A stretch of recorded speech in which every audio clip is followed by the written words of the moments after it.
The MKT Show. Welcome to it, sports fans. I'm MKT. Today, a massive day for so many reasons. Yesterday, a day when relationships can be planned because you now understand for 9 months you will be ignored or you'll be doing the ignoring because the Premier League fixtures came out and you can at least kind of devote some time to your partner for the next month and a half or so. It's the off season if you don't like international football. The Premier League fixtures are out. Huge day. It's the second biggest day of the season for me, of the year, really, because obviously the first day of the Premier League is the greatest day on earth. Everybody knows this, and I will not hear any different. Premier League fixtures, we'll talk about the Big Six and what they're up to. France-Germany game, I thought was a terrific game, and we'll talk a little bit about that. There's also something else that's big that's happening. One James Jimbo Erlingsley is in a process, a life process. He's with us. Hair's looking awful, but he's going through a lot. He's trying to quit. The beard's getting grizzly again. Not too sure what the vibe is there, but let's find out from the man himself. Jimbo, big day for you today. You want to share that with us? Hi. How's it? How you doing? Big day, yeah. Last day of smoking. Last day of smoking, huh? Yeah. Now, we were talking about that a little bit earlier. How are you feeling about that? I'm feeling good. I'm excited. Tomorrow's the first day of the rest of my life. Sorry, I just had to open with a cliche. It's like watching your child going to university, like moving out for the first day. Exactly. You're gonna do you think you'll cry? You'll probably get emotional, hey? Probably not. Because you don't know, because you haven't had a body with no nicotine, so you don't know what the effects are going to be of weaning yourself off. You know, you ever read stories about people weaning themselves off drugs, alcohol, sex addiction, whatever? Multiple stories. Yeah, you might have shivers. I don't know. I don't think the So when I was doing this whole program thing, the withdrawals when it comes to cigarettes aren't actually, they're considered mild, okay. Apparently. Yeah. But it's mind over matter. All right, so have you written down all of the positive sayings, and you're just going to, whenever somebody asks you a question, you're going to just sprout those out? You got like a template. Yeah. James, how do you feel about quitting smoking? The Lord is my shepherd. Yeah, I shall there not we go. want. There we go. There we go. And what you want to do is get a bit of Bible in there. Yes. Because there's nothing more sanctimonious in the world than religious people and people that have just quit a vice. Exactly. Yeah. Like, generally, people quit a vice and become religious. I quit drinking. I didn't become religious, but I know some people, a lot of people go that route. You know, like if you've been way over there, like I've said, the pendulum always swings. Like, okay, I was snorting cocaine off the bottom of exotic dancers at exotic dance clubs. Okay, now I become like a priest. You know, yeah. It's never just just go to family lunches on Sunday. Exactly. It never swings to that. Like, just stop doing cocaine and go to family lunch on Sunday. You know, like hang out with your mom or sister or brother. No. I have to go full on. I have to in fact move to Nepal for like 8 years. You know, that's what makes religion so powerful. Is that, or not so powerful, but so sort of prominent. Is that like it's human nature to want to be dependent on something. Sure. And whatever religion you believe in becomes that sort of. Yeah, I see what you're saying. Like it's a bedrock. Yeah. Yeah, and the world as we live in, especially in the West, there's just like ultimate permissivity, right? Is that there are so many vices to get into. Like if you're not on your game, there's something new every day you could get into. You know what I mean? It's not like we're reducing vices. There's more options. You like back in the day, you'd know your village's vices, whatever it is, alcohol, whatever it may be, right? Now, if there's a vice I haven't heard about that's happening in Iraq, it is one click away on Facebook. Yeah. It is, in America, in China is. So, shout out to you, James. So smoking ends today or tomorrow? How does this work? Last cigarette tonight. Time? Do we have a time or not? So with the program, you have to wait 12 hours between days. Sounds like a cult every time you say it. So you have to wait 12 hours between doing the next day. So I think my day 6 unlocks at like 10 o'clock tonight. it's a cult. Yeah. It's a cult. I mean, like Scientology, you have to unlock the next level with money. Yeah, and then you become a... Dude, I've watched so many documentaries on Scientology. Have you seen Going Clear? No. You've never seen a documentary about Scientology? Really? Oh, Going dude, Clear, huh? Louis Theroux. Oh, And he's got two. He's got two. There's two Going Clear. Oh, I want to watch it now. no, then you haven't seen There's and there's a new one, by the way. He's got a new one. There's something about Scientology documentaries that intrigue me. Have you watched the Leah Remini series? I have seen it. I've Dude. seen. Have you seen her Joe Rogan? If you haven't seen that Yeah. and you're into that whole tunnel, There's a couple of Scientology documentaries on Netflix, but it's not really... yeah, it's not Louis Theroux. Yeah, it's Dude, not gripping. Going Clear. There we go. That's all Going you need Clear. to go and find. Going Clear, Louis Theroux, unbeatable. And there's two of them. There's a I say new. I think it was 2 years ago. Louis Theroux is the best, right? Famous if you are South African, of course. Cult figure Maleven, if you remember him. Louis Theroux did that whole thing, and Maleven came to prominence in Louis Theroux's docu. So just so you know what you're getting, all action. So, fun fact that neither of you guys might know, or both of you might know. Yeah. There is a castle in South Africa, in Kyalami, Yes. which is an area in Gauteng. Michael Jackson used to own that. Yes, Michael Jackson used to own it. And kids probably used to sleep over there. Went past there every morning to go to Did school. you sleep over? No, Oh. unfortunately So not. Jeez. I went there for a brunch. Gosh, I went there for a brunch or a breakfast thing once Okay. with family. Okay. That was a while ago. Uh-huh. But Scientology, the Church of Scientology, actually bought the castle in Kyalami. Awesome. And I noticed on my way home from the place I was at before I started working here, Uh-huh. I had to drive through Kyalami past the castle. Yeah. Okay. And there's a sign if you're driving on, is it a main road? Whatever. That takes you straight through Kyalami. Yeah. There's a sign at one of the robots that says the L. Ron Hubbard Museum. Yeah. And I've been there. I know, it's incredible. right around the corner from the castle. Yeah. No, it's amazing. Have you been there? No. You have to do it. Well, I've been to the castle, but not the museum. No, you got to do it. Got to do it. You have to go and see it. There's another one. Anyway, I mean, if you're not in South Africa, this doesn't matter to you. But there's a couple of. I know a couple of Scientologists. It's Really? yeah, it's a whole new world. There's a church in Randburg, If people don't live in this country, that means nothing. and when you No, drive they're everywhere. past, you just see the people in their waistcoats. Everywhere. And Cape Town is like prime for it, right? It's rich people It's because trapped that's where in the Atlantic seaboard. Yeah, and that's where the current owner or CEO of Scientology or whatever you call him, leader, Okay, I'm not getting into this one. I do know him. he docked his yacht off the coast of Cape Town, and he was in Cape Town for a good while, 2 years ago. Now, Cape Town's the place for Scientology to happen. It's wine that uber wealthy, all crammed into the Atlantic seaboard, or they live in the winelands, right, in Portland there. So shout out to the Scientologists, and James may be joining. I mean, you're talking about the program No shot. and all of this. All right, James, the hair, are we're not sorting that out? We don't care about anything. I did want to go yesterday. Okay. I gave the guys a call on my way home on Tuesday Mm-hmm. to ask them if they open on public holidays. They're not. I do have plans this weekend, but as far as I know, Sunday I'm free. Haircut.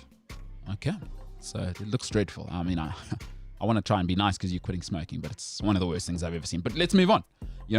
Next to him, a man whose hair's looking unbelievable, always clean shaven. Not Alex Iwobi. Garabo, do you grow facial hair? Very slowly. Yeah, you look like a Very porcelain doll. Yeah, I haven't, and that's funny because I haven't shaved in a month. That's crazy. Yeah, I just don't grow facial hair really, which is fine. It's a good. lot less upkeep. It's Yeah. great. No, that's true. Opposite of James's. Wow, there's a lot happening right now on James's face. Just means I have testosterone pumping through my veins. You reckon? Hey, I like that. Oh, I hated myself when I said that. That was No, terrible. it's cool, dude. It's cool. You're not. You know what?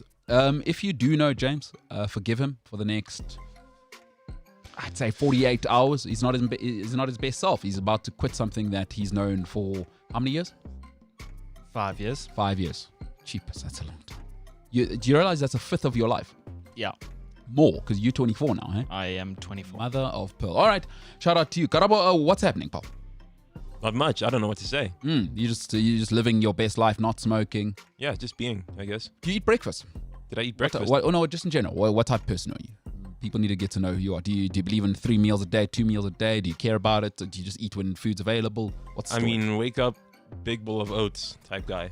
Oats in the microwave, oats on the pot. Pod. All right, so you pot, water, get it going, slow cook. Yeah. Every day. Basically. Honey, sugar. Unfortunately, sugar, because that's the rest of my family. Revolting. I hate sugar. Don't get me wrong. It's gross. So there's sugar in your house, huh? Yeah. Why?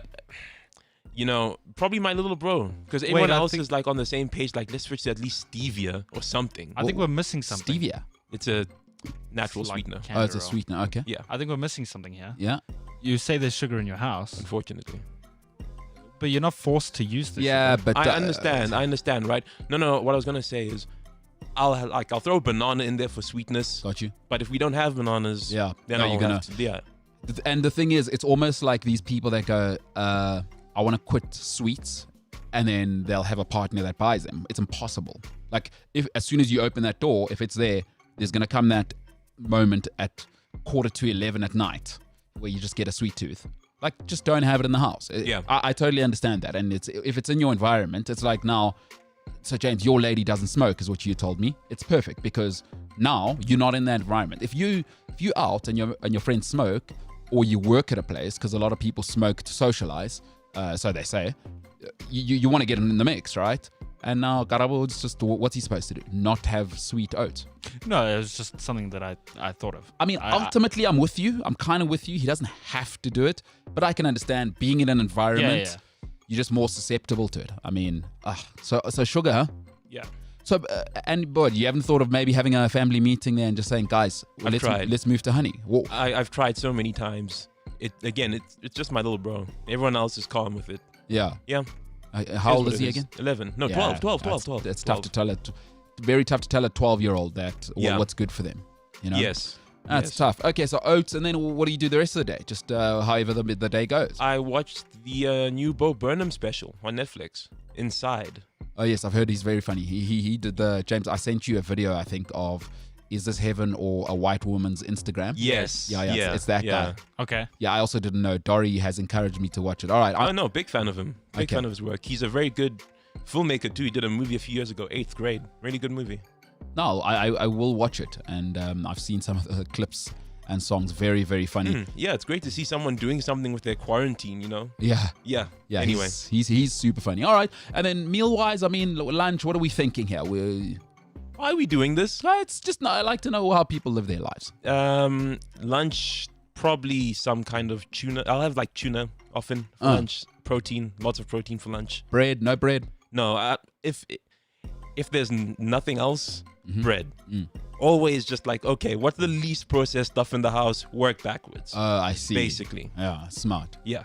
Not like James. James, you don't. I have noticed you're all over the place with food. Sometimes you'll have breakfast, sometimes you won't, sometimes it's all over the place. That's how I feel on the day, I guess. Also, if I've got leftovers from the night before, then I'm like, cool, lunch. You'll just eat that. I mean, I'm also home by like 3 in the afternoons. So, like, I can wait. And then when I get home, I'll eat. Yeah. Do you eat breakfast? Mm-mm. You're not consistent.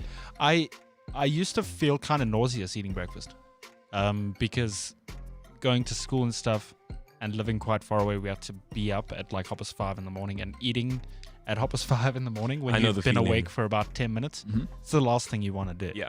So like that kind of put me off having breakfast. And I know it's different now because I'm on a different schedule and I don't wake up at 5 and blah, blah, blah. But I don't know.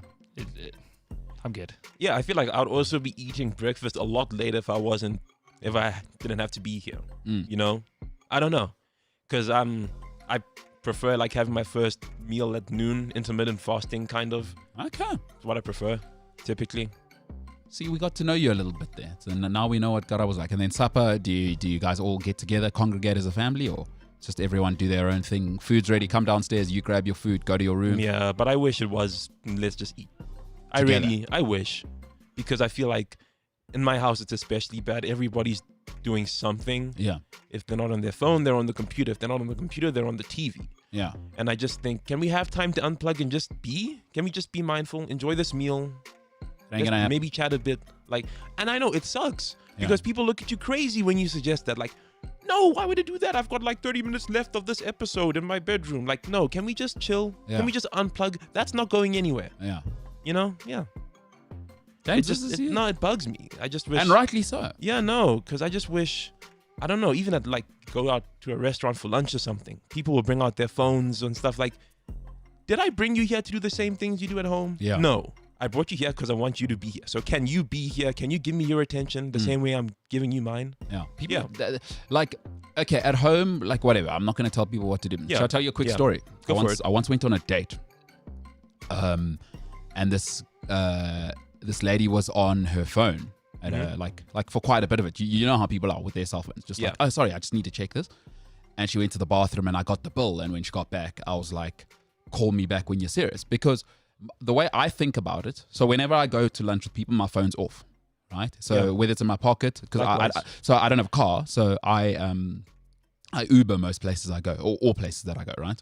So whenever I'm with people, my phone's off, like completely off. No, not alert, whatever. Because my thinking is, I think maybe it's the same as yours or not, is I respect your time, right? But also when I'm here, I've made a decision to be here. So don't waste my time, because I could text you from home, right? We could do that disconnected connection from home. Yeah. So especially if we set aside, we're going to lunch, you know what I mean? It's so disrespectful when people jump on their phones.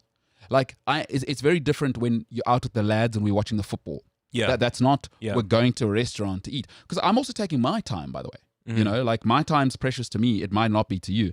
So I'm totally with you, dude. Yeah. It's a very tough one to explain to people. And hey, we're all in our own worlds. But I do hear you. I'm definitely on your side. And like I'm saying, I left a date and have never spoken to that person again. Good on you. I would listen. I would do it again. Yes. If it ever pops up again, because if you've got something more important than here, be there. Yeah. No. That's good. Your time is not to waste. Yeah. No. Well said. Yeah. Well said. James, you strike me as a guy who's probably on a date with your girlfriend and you're just on your phone checking the latest Apex Legends results. That's not true. My life might revolve mainly around Apex Legends. Yeah, but that's not true. So you're not on your phone when you're out with your lady? You ever thought about it? You sound like you haven't thought about it. There was a hesitation. Yeah, so I can see you've never thought about the presence of your phone when you go out with your lady. I think because being on your phone is very much a subconscious thing. Sure. Like, agreed. Oh, I'm waiting for the train. Yeah. Let me check what's happening on Twitter. So it's like, like you say, nobody really thinks about being on their phone. I don't think I'm on my phone a lot. Well, you haven't thought about it. So next time you go out, when you catch yourself on your phone, just realize it's like, oh, my girlfriend's here. I should probably get off my phone because I can be on my phone at home. You know, we're like, what is on your phone that's so important that should be taken away from your mom or girlfriend or brother? And I'm not just attacking you. Anybody, like when I go to, you know what, it's on my place to tell other people how to do it. It's just when people come into my space and they're on their phone, I'd rather be at home. You should think about it. But maybe I'm wrong. Maybe you and your girlfriend have that vibe going. It's not for everyone, what I'm saying, because I'm a very extremist type of person. But, you know, just a thought. Use it.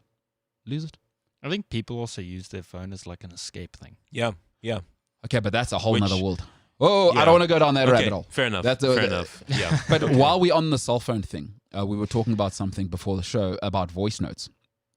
And I just want to finish off on this note, on the cell phone thing, right?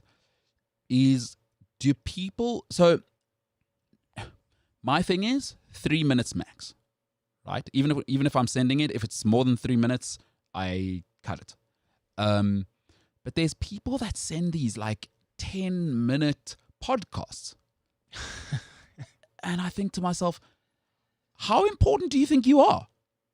That I'm going to take 10 minutes of my time to listen to you. And I have a friend who wasn't very kind about you earlier this year, James. Oh my goodness. It's so painful. And I've known her for I'm old now, 29 years. You know, so it's more like a brother-sister relationship, except she's a very Portuguese human. But I tell her all the time, I'm not listening to that. She gets upset with me. Like I'm the mad one. I'm the mad one. I'm not going to sit for 10 minutes, friggin' podcast, you know, like I've got stuff to do. I'm busy.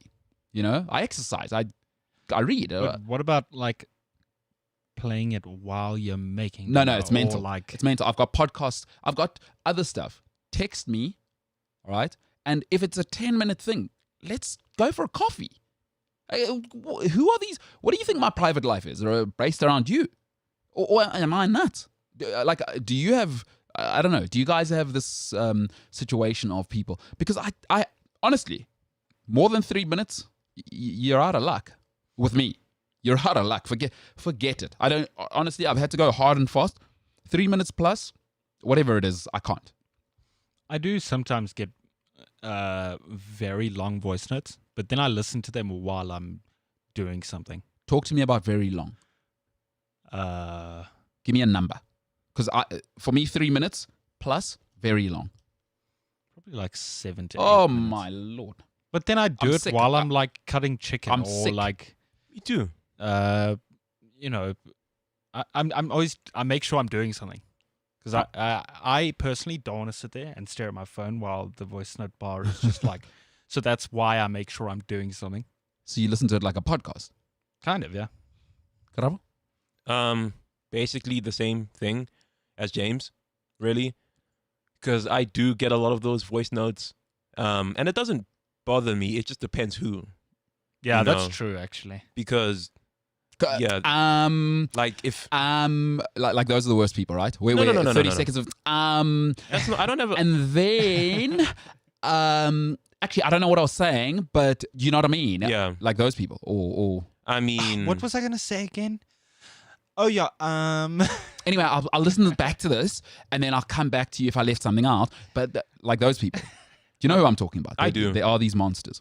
Yeah, I know those people, but I mean, what am I gonna do about it? So know? so for you, it's not like a... I mean, well, for one, if someone is sending me a long voice note, it is always somebody who I'm really close with, you know? Yeah. Like, other people know, like, what, they wouldn't bother with that. Like, yesterday, you said 7-8 minutes. I got the longest voice note I've ever received in my life yesterday. 27 minutes. It's impossible. 27 minutes. But funny enough, there were no ums or ahs. She didn't repeat herself once. She was just very charged, we'll say. Holy smokes. 27 minutes. Like, okay, we are awake. So most people, let's just say you sleep 8 hours a day. Let's say you work 8 hours a day. Okay, so that's 16 hours of your day already gone. Mm-hmm. Preparation, food, whatever. Let's say it's another 3 hours because you got to shower. You got to eat. Yeah, but like you're eating, you're engaging in preparation, shower, shave, just talking to loved ones, addressing admin of life. Okay. Is another 3 hours. So where are we now? At 19 hours. 3 hours is a bit overkill, though. Yeah, well, life happens, right? Okay. Well, once you like in life, it happens. So Okay. I'd say conservatively for me, 3 hours of my day is just like admin. And so we're at 19 hours already of the day now. So I have 5 hours. You took... Half of that. Half of 5 hours. That's mental. Yeah. Half an hour. I don't voice know. note. Like, okay. The way I see it, maybe it's because I'm a very lonely person Yeah, and I don't get to see my friends too often, well, with COVID and all. sure. So I'm just like, you know what? It's They connection. took, yeah. I'm like, they took time out of their day to speak to me. They could have used, the way I said, I'm like, you could have used that 27 minutes to do whatever the hell. But you thought like, okay, I've got something important to say. Yeah. And Why they not? give me their time of day. What about a phone call? I hate phone calls. I bloody hate phone calls. It doesn't make sense to me. Why? Because especially if it's something that's 27 minutes, I would want, like, if you're vexed, Yeah. you want feedback. You want to hear the emotion of the other person. I understand. I do understand that. I mean, yeah, there are times where I'm like, I wish I was on a call right now. Yeah. I'm just very socially anxious, so phone calls have never... I really hate phone calls. Vehemently hate phone calls. 27 minutes. Yeah, but like this is the type of friend where if I'm at her house, we'll just speak for at like hours and we'll just go on. With like, you know, those type of people you can speak about forever, it seems, when just you forget time exists. You know? I don't know. No, fair enough. I'm not listening to 27 minutes. More than 3 minutes, you're out. You're dead. Seriously. To me, you're dead. Text it. Find a way. Email me. There's no way. I got stuff to do. Now you can change the speed of the voice note playback. No, I'm out. So, 30 minutes. No, there's I'm that. out. We need rules. Otherwise, it descends into 27-minute chaos. No, thank you. All right, Garabo, you're a better person than me. I'll tell you that right now. I mean, I will say it was a semi-intervention. Yeah. Because she was busy saying, okay, as your friend and as someone who cares about you. Don't even say the rest. No, it's nothing too worrying. Don't worry. No, she was just saying, I don't like how you speak about yourself. Yeah. And then she was going down that path. Like, so I'm like, okay, look, that I'll listen to because, like, it comes from a place of care. Yeah. It comes from a place of, yeah. I'm like, what's the problem there? No, fair. Hey, our lives are different, but I am not listening to anything over 3 minutes. You better forget it. 27 minutes. Wow. You have made me actively anxious in my I thought about it. in my blood. Like, think about it. Like pre-2010, that is longer than the average episode of television. Think about that. It's a podcast. That's a podcast. Yeah. An edit. Wow. Okay. All right. Well, I'd love to know what people think, but I'm sorry. I'm not committing to 27 minutes. And shout out to your friend for having the patience. So like, she's also on the phone. Like, yeah. You like in like half an hour, she probably needs so many things: the bathroom, food, thirst. You know what I mean? Yes. Like, stuff happens Things in half come an up. hour. That's a good chunk of time. Shout out to her, dude. Shout out to her. All right. You know, as a sports show, we might as well get to that. I'm glad we addressed some of that stuff. Okay. Because these are real life things. James quitting smoking, hopefully getting a haircut soon, and Garabo's podcast. All right, we're going to talk about the Premier League fixtures. We'll start off with that. I thought we'd address the sort of inverted commas traditional big six. And generally, I judge the table after 10 games. I think that's it's the right kind of time to. Yeah. It lets you know. You know, it's kind of a quarter of the way through, and generally by then, the good, you know, the cream has sort of separated itself from the rubbish. So, should we start off with the Arsenal? Oh, you meant we're jumping in right now? Yeah. No, that's happening. We're getting straight into it. I thought you said, what is the Arsenal? It's just Arsenal. That's a quote from you. It is just Arsenal. So, Arsenal. I want to be on their side. Lowercase a. I'm a journalist. I'm a big time journalist. I have to pretend I'm neutral. You know what I mean? I'm not. Anyway, Arsenal. Arsenal Football Club. Not the easiest start. They are. It's tough. Listen, especially with relegated teams, what you want to ideally do is you want to catch them middle end of the season because the we're in the league thing, that's kind of worn off, and generally now you've had a look at some tape and patterns and things like that. You don't want to play promoted teams early. Let's have a look at the Arsenal's fixtures, and I'll tell you what I think they'll get from the first 10.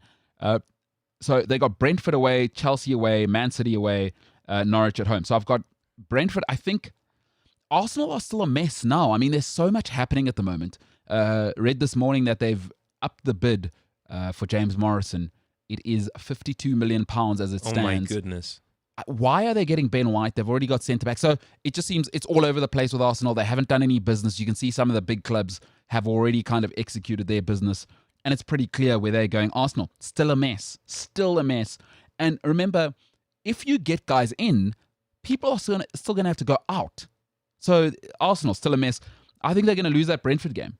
I do, because with the amount of movement that's happening at Arsenal, that's not going to be a settled team. And there's nothing outside of Bukayo Saka that I can believe in with Arsenal. There's nothing with Arsenal that says they're going to hit the ground running. So Brentford, new coach, innovative, a guy who just set the record in Ivan Toney. He's just broken the record, of course, for most goals in a single championship season. That's going to be a problem, and that crowd is going to be rocking at Brentford. So I'd say an L for Arsenal there. They'll play Chelsea. I think they'll lose that. They'll play Man City. I think that'll be super ugly. So that's three losses in a row, right? And that complicates things for Arteta from there. So they got Norwich after that. I think they'll win. Burnley, they never do well at Burnley. They never, ever, ever do well at Burnley. Spurs at home, I think it's a draw at the moment. Both clubs a mess, relatively talented. I think Spurs have a better squad. So I've gone with a draw there. Brighton away, Brighton a mess. So I'd say they'll win that. Palace, no coach still, no manager. Zaha wants to be out. Eze is probably out for a predominant part of the year, if not the whole of next season. That's obviously a disaster. So I think they'll beat Palace. Aston Villa, I'll give them the draw. Leicester, a draw. Because Leicester, I think they're going through a little shake-up. And so I'll give them a draw. That's only 13 out of 30 points. And I think I've been kind with Leicester and Villa.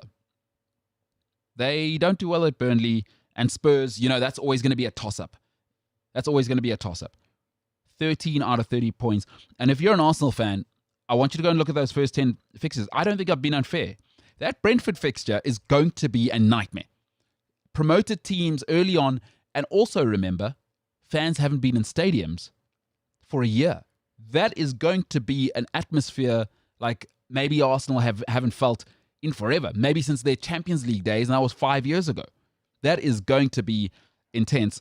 I don't see them beating the champions of Europe, Chelsea, the champions of England, Man City. Listen, they're facing 3 champions in a row, right? Playoff champions, Europe's champions, and England's champions. Ooh. And then another promoted side in Norwich. They're going to be up for it still after 4 games. We're back in the big time. I think they'll beat Norwich, but it's going to be ugly.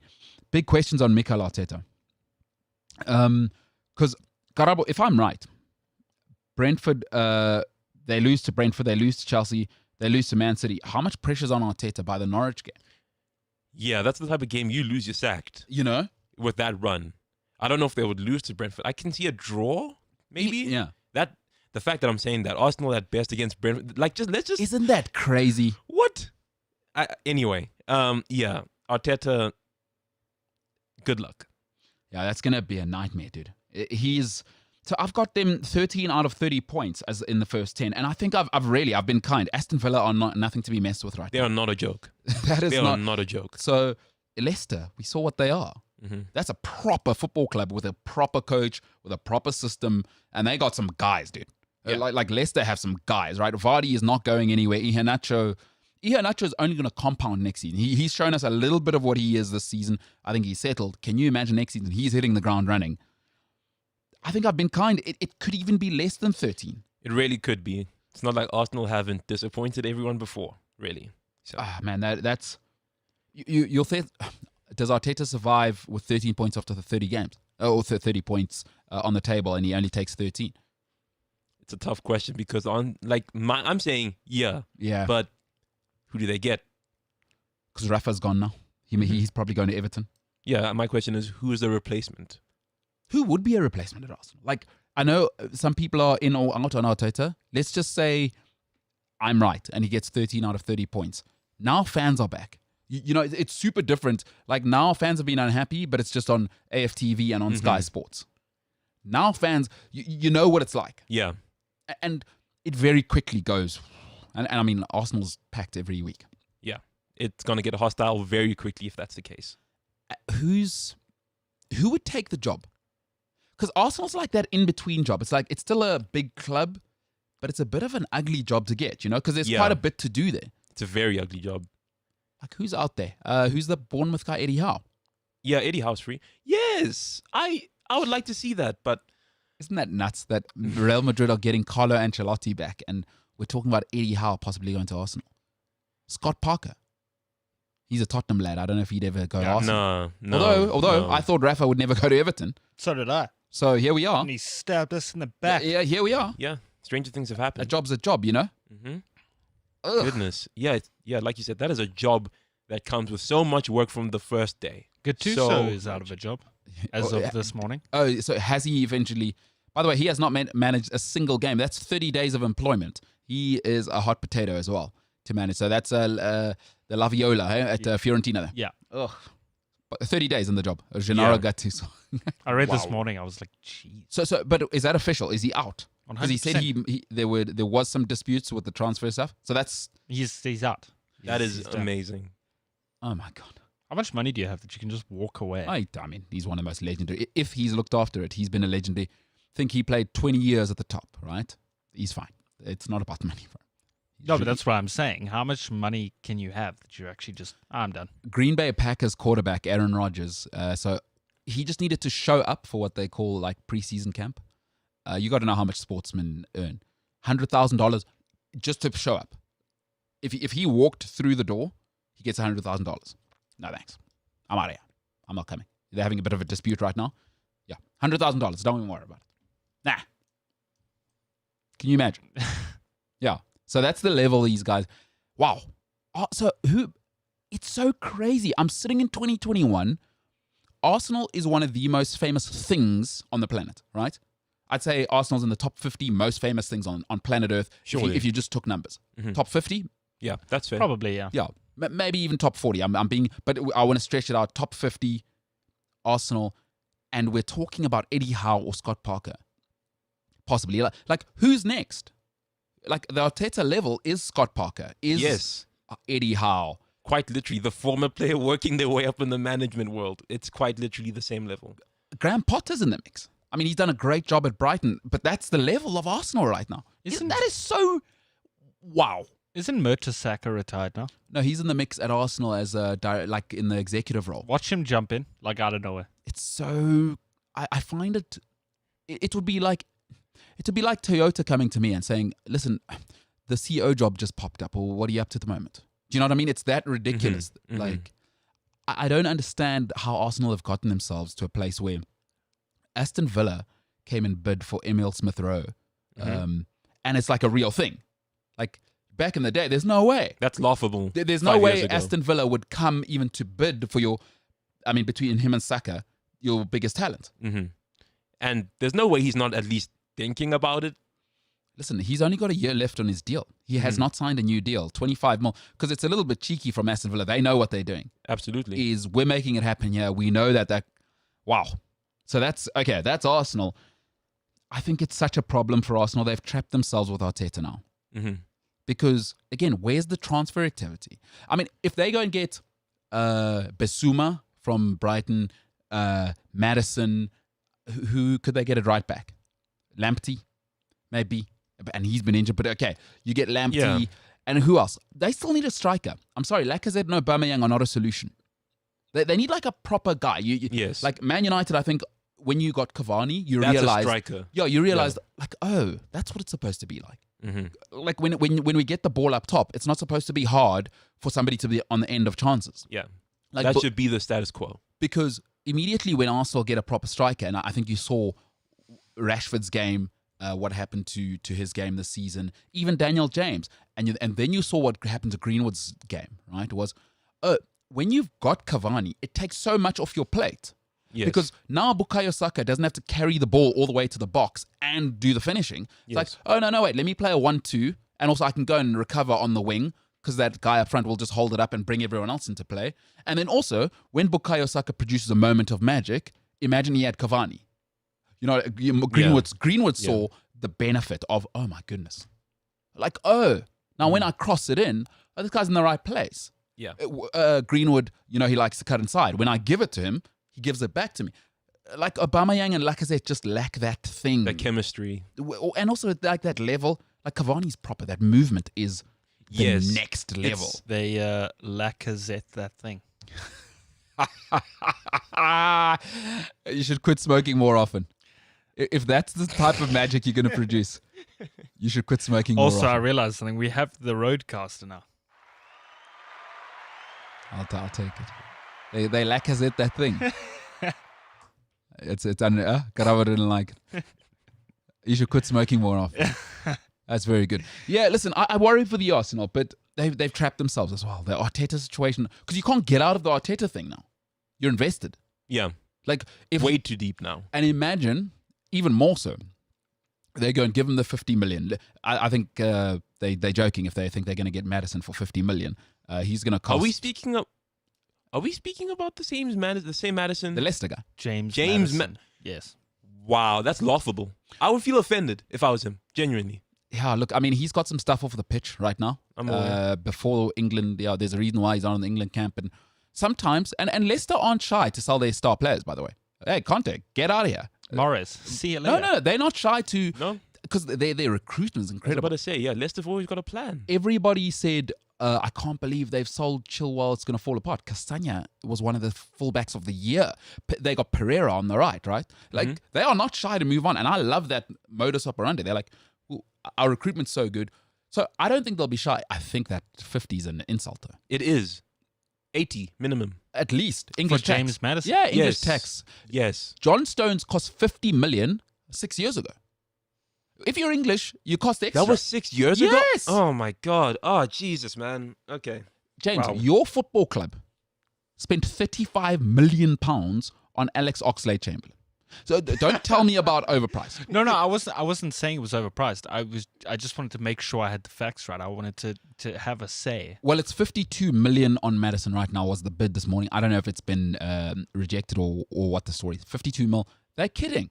There's no way. Because Ben White at Brighton for 40 million, a centre-back who's played really one season in the Premier League, 40 million, Brighton turned that down. You think for 12 extra million, you're getting one of the best playmakers in the Premier League who's English. Yeah. Please. Come on. 65 million? Mm-mm. I think 70. I think Leicester start negotiating at 65, 70. I think you're right. Yeah. Like at 65, you got us to the table to start negotiating. Like now you mean business. Yeah. But I don't think Arsenal will go much higher than they already have. What choice do they have? Arsenal's playing style isn't that kind of British football, if that makes sense. There's a reason they have players from France and players from all over the world, literally. But no one knows what Arsenal's playing style is anymore. It was clear under Wenger, then under Unai, I wasn't sure, and now under Arteta, I'm still not sure. Like it's like defensively solid, but what's happening in the middle? And also, you're getting Thomas Partey. Is he holding mid? Do you want him to go box to box? It's kind of look. I think they have to kind of pursue because fans aren't happy as well. It's a huge part of things, and fans are going to be back now, and they know the banners are coming out. I think you have to get a guy like Maddison because it's kind of like Pepe. There's no way you should be paying 70 million for Pepe. No way. Because I don't care who you are on planet Earth. Pepe isn't half the player that Kai Havertz is. Nowhere near. You can't tell me they're the same price. But what they were doing is appeasing the fans. It's like, oh, look, we are serious. And when you do things to appease people in life, you often get yourself in trouble. It wasn't a good institutional decision. Do your research. Maddison feels like, I mean, he is a proper player, but he's also just had that big hip injury, and he's got stuff off the field. Like that, I always say, that worries me. Like he's not changing now because he got that big deal at Leicester, and when you give people money, they don't change because money's power is, because what you say when you pay somebody, we're okay with what you're doing. You know why? Mm-hmm. We're willing to tolerate because of the production. Right? And at Arsenal, I just don't like that for Arsenal. Because he comes in, that's a whole animal. And Arteta's trying to rebuild the culture. James Maddison's not changing. That's who he is. He got dropped from England twice for off-the-field stuff. That just tells you. It doesn't mean... It's not the same to him. He's not Cristiano Ronaldo. It doesn't... Football's not the main thing. There's something else going on there. The talent's not the problem. And I think Jack Grealish... I like to be stern but fair. Jack Grealish, I've always been critical of. I think over the last 18 months, you've seen a different man. It's been very, very clear that somebody's spoken to Jack Grealish because this past season was next level. Mm-hmm. Whether you like him, whether you like Grealish or not, the performance and just everything. Like the noise has come down around Jack Grealish off the field. It's just been get him in the England team. And that's what you'd want for Maddison. But this last one, did you see what happened? So claimed he was sick at an England camp, couldn't go to England. There were photos of him in a casino on the same day. You see, like that kind of stuff. I wasn't aware of what he did. That's the second time that's happened with England. That's telling. The first time he also got asked to leave an England camp for some stuff. So, and that's where you're spending 60 mil. Pepe didn't work out. Partey, we don't know. Tierney was a terrible signing. Great player, but I think he played 26 games. Available 23. So do you see how there's a pattern now? Is you're also not signing well. Arsenal. Look, all I can say is because Arsenal had apparently stolen that Nicolas Pepe deal from Liverpool. Mm-hmm. I'm glad they did. Yeah, in hindsight, 70 mil, good miss. Yeah, from you guys. Yeah, the Gunners, big trouble. I think big trouble. 13 out of 30 points for me in that first 10, and I think they're in big trouble. All right, let's go to their North London counterparts. James, what we got next? Spurs, eh? Tottenham. Tottenham. James's stepdad supports Spurs. Correct. All right, they got Man City up front. They'll get slapped there. Wolves, I think they'll go away and beat Wolves. Wolves a mess. Still don't have a manager. Ruben Neves on the move. Moutinho is aging. It's all falling apart. No manager. Should be a win there. They got Watford. Watford again, tricky. They've just come back up, and we know, Troy Deeney and the boys will be back. But I think they'll beat them. I think they'll beat Palace away, which will be their next game. I think they'll lose at home to Chelsea.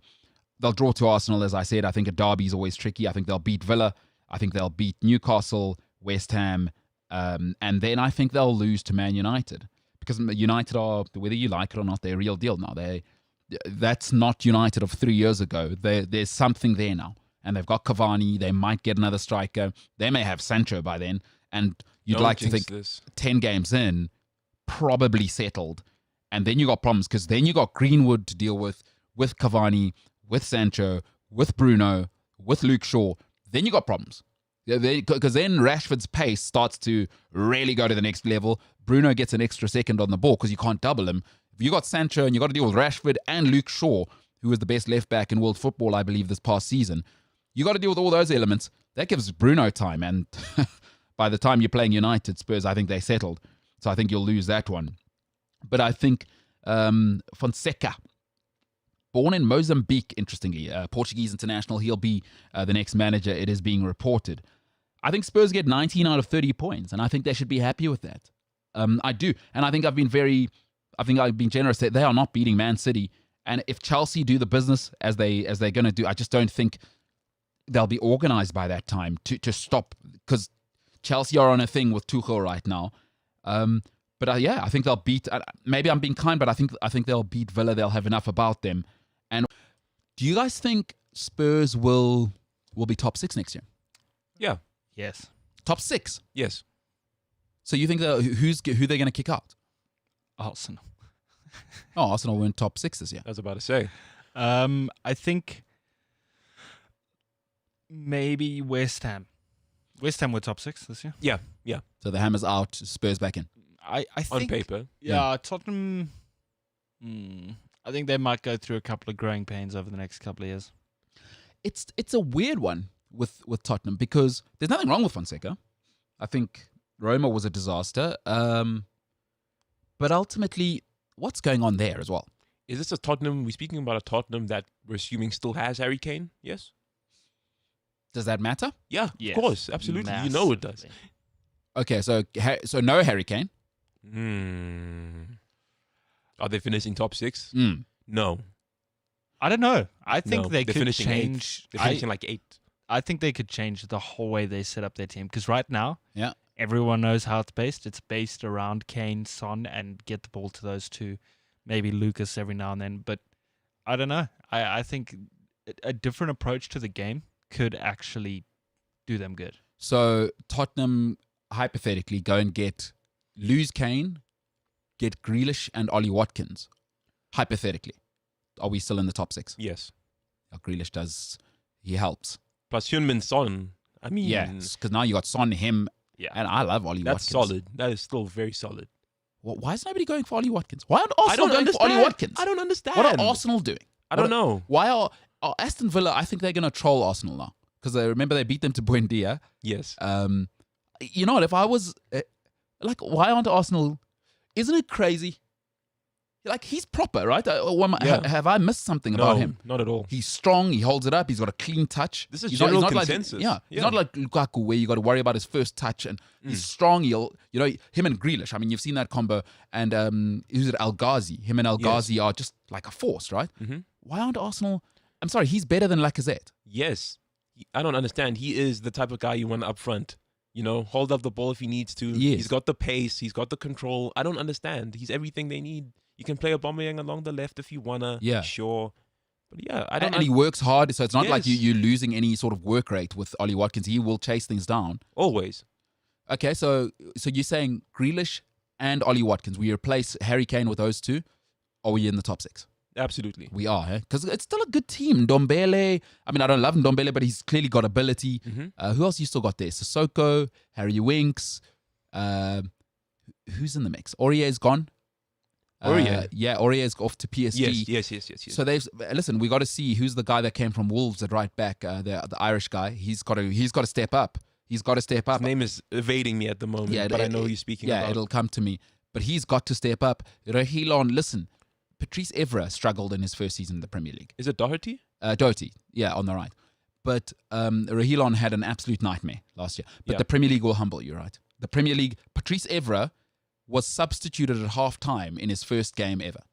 Nemanja Vidic was substituted, I think, first or second game at half-time by the great Alex Ferguson, and we know what they are. So I'd like to think Reguilon, the ability's there. It's now, he probably need to hit the gym a little, son, because this isn't Spain where you get to stand on the left and you don't have to defend crosses. It's a little different here. So I think he'll hit the gym, and it's that sort of acclimatization season. I think he'll be all right. What are they doing at centre-back? Because Alderweireld is, what? Aging. 600 years old? He's close. Yep. He's 554. People are saying he invented the wheel. That can't be the plan forever.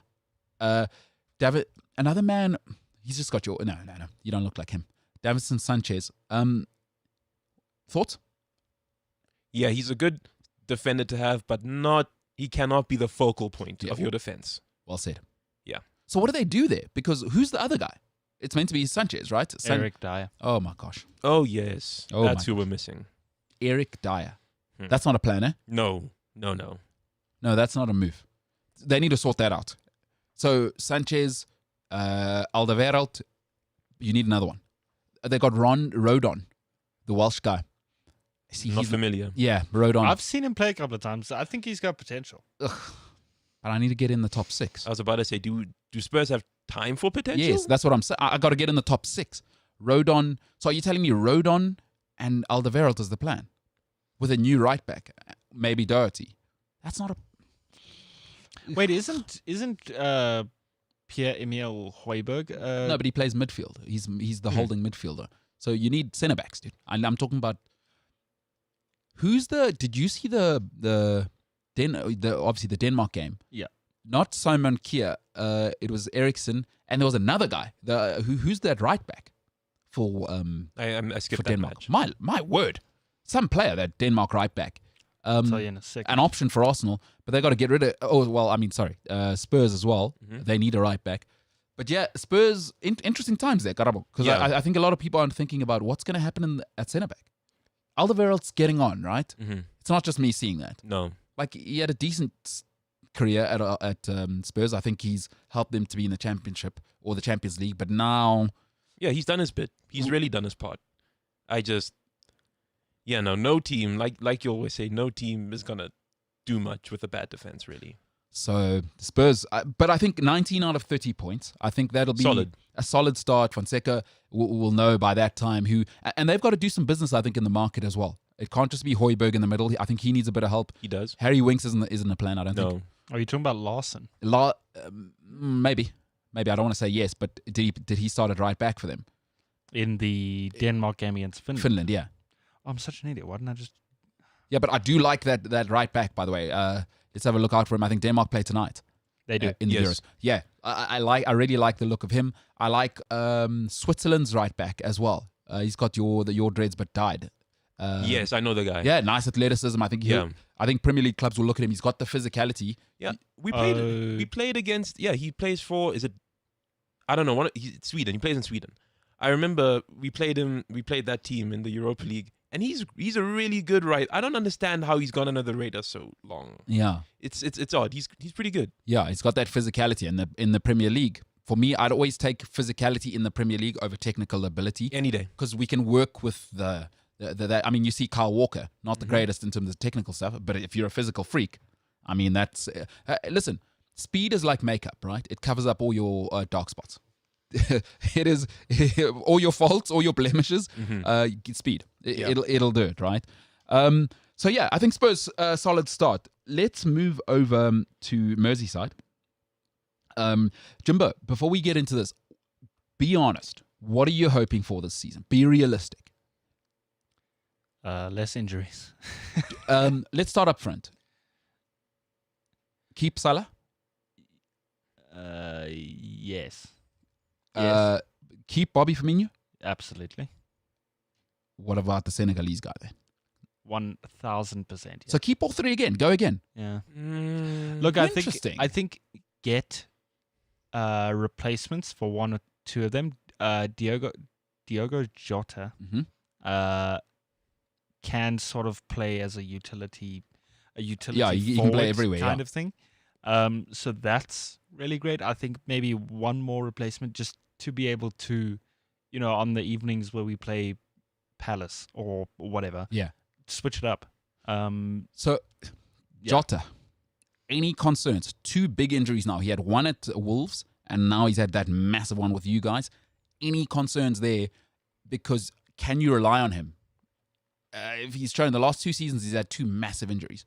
Any concerns there at all? Because I love the player. I mean, the player's clearly quality. Yeah, I was about to say, on the field, 1,000% reliable.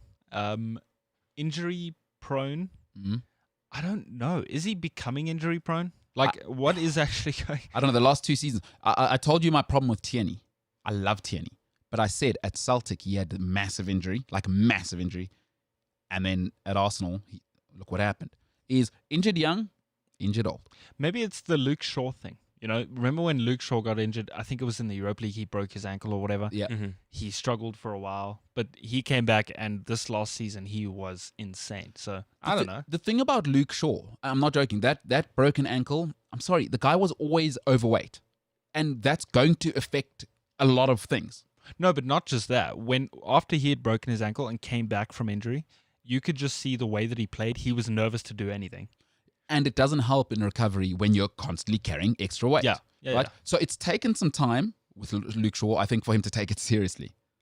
This season, he was unplayable. Phenomenal. So are you backing Jota? Although Jota seems serious, I've never heard anything funny about him. He's in supreme shape. Maybe he's just one of those guys who is unlucky, and maybe, like you said, I hope, because he's a proper guy. He's a baller. Yeah, he's capable of some. He's the type of player who could play in. He could go to Real Madrid and fit in. He's technically good. He'll finish, and he's not whinging. I haven't heard him at Liverpool going, "I want to play." Yeah, you know what I mean. Just he a guy, can play all over the park. Just a baller. Play in the middle. He could probably. I mean, look at him. He seems like Portuguese guys. They tough. Like you say, you could play in the middle, maybe. So he's a nice option. I do. So no concerns from your side about the injuries. Haven't put too much thought into it. I'm just hoping maybe it's just a couple of unlucky sort of instances, Any concerns about Trent Alexander-Arnold's defense? No. Not at all. Okay. And any concerns about your situation at centre-back? Because Joe Gomez, who I really like, I must tell you, injured young's injured old. And he's had, 3 big injuries already? And how old is he? 21? Yeah, he's still, I think he's 23-ish now. That does concern, that concerns me. Because now it's not like, he's had an unlucky injury, someone gave him a bad tackle. That's a problem. And he's also getting the soft tissue stuff, right? And it's long term. It's hamstring, joints. Those don't tend to get better, I'm afraid. Yeah, so defensively, Joe Gomez, when he's on the field, phenomenal, incredible, great pairing with Virgil. But like you say, he's injured way too often. And so is Matip, to be quite frank. Exactly. But I mean, that's the thing. So both of them are completely solid when they're on the field. I don't know what it is, but the chemistry there between the centre-backs at Liverpool and just the overall skill, they can run from deep defense to feed a ball to Salah, Yeah, great athletes, yeah.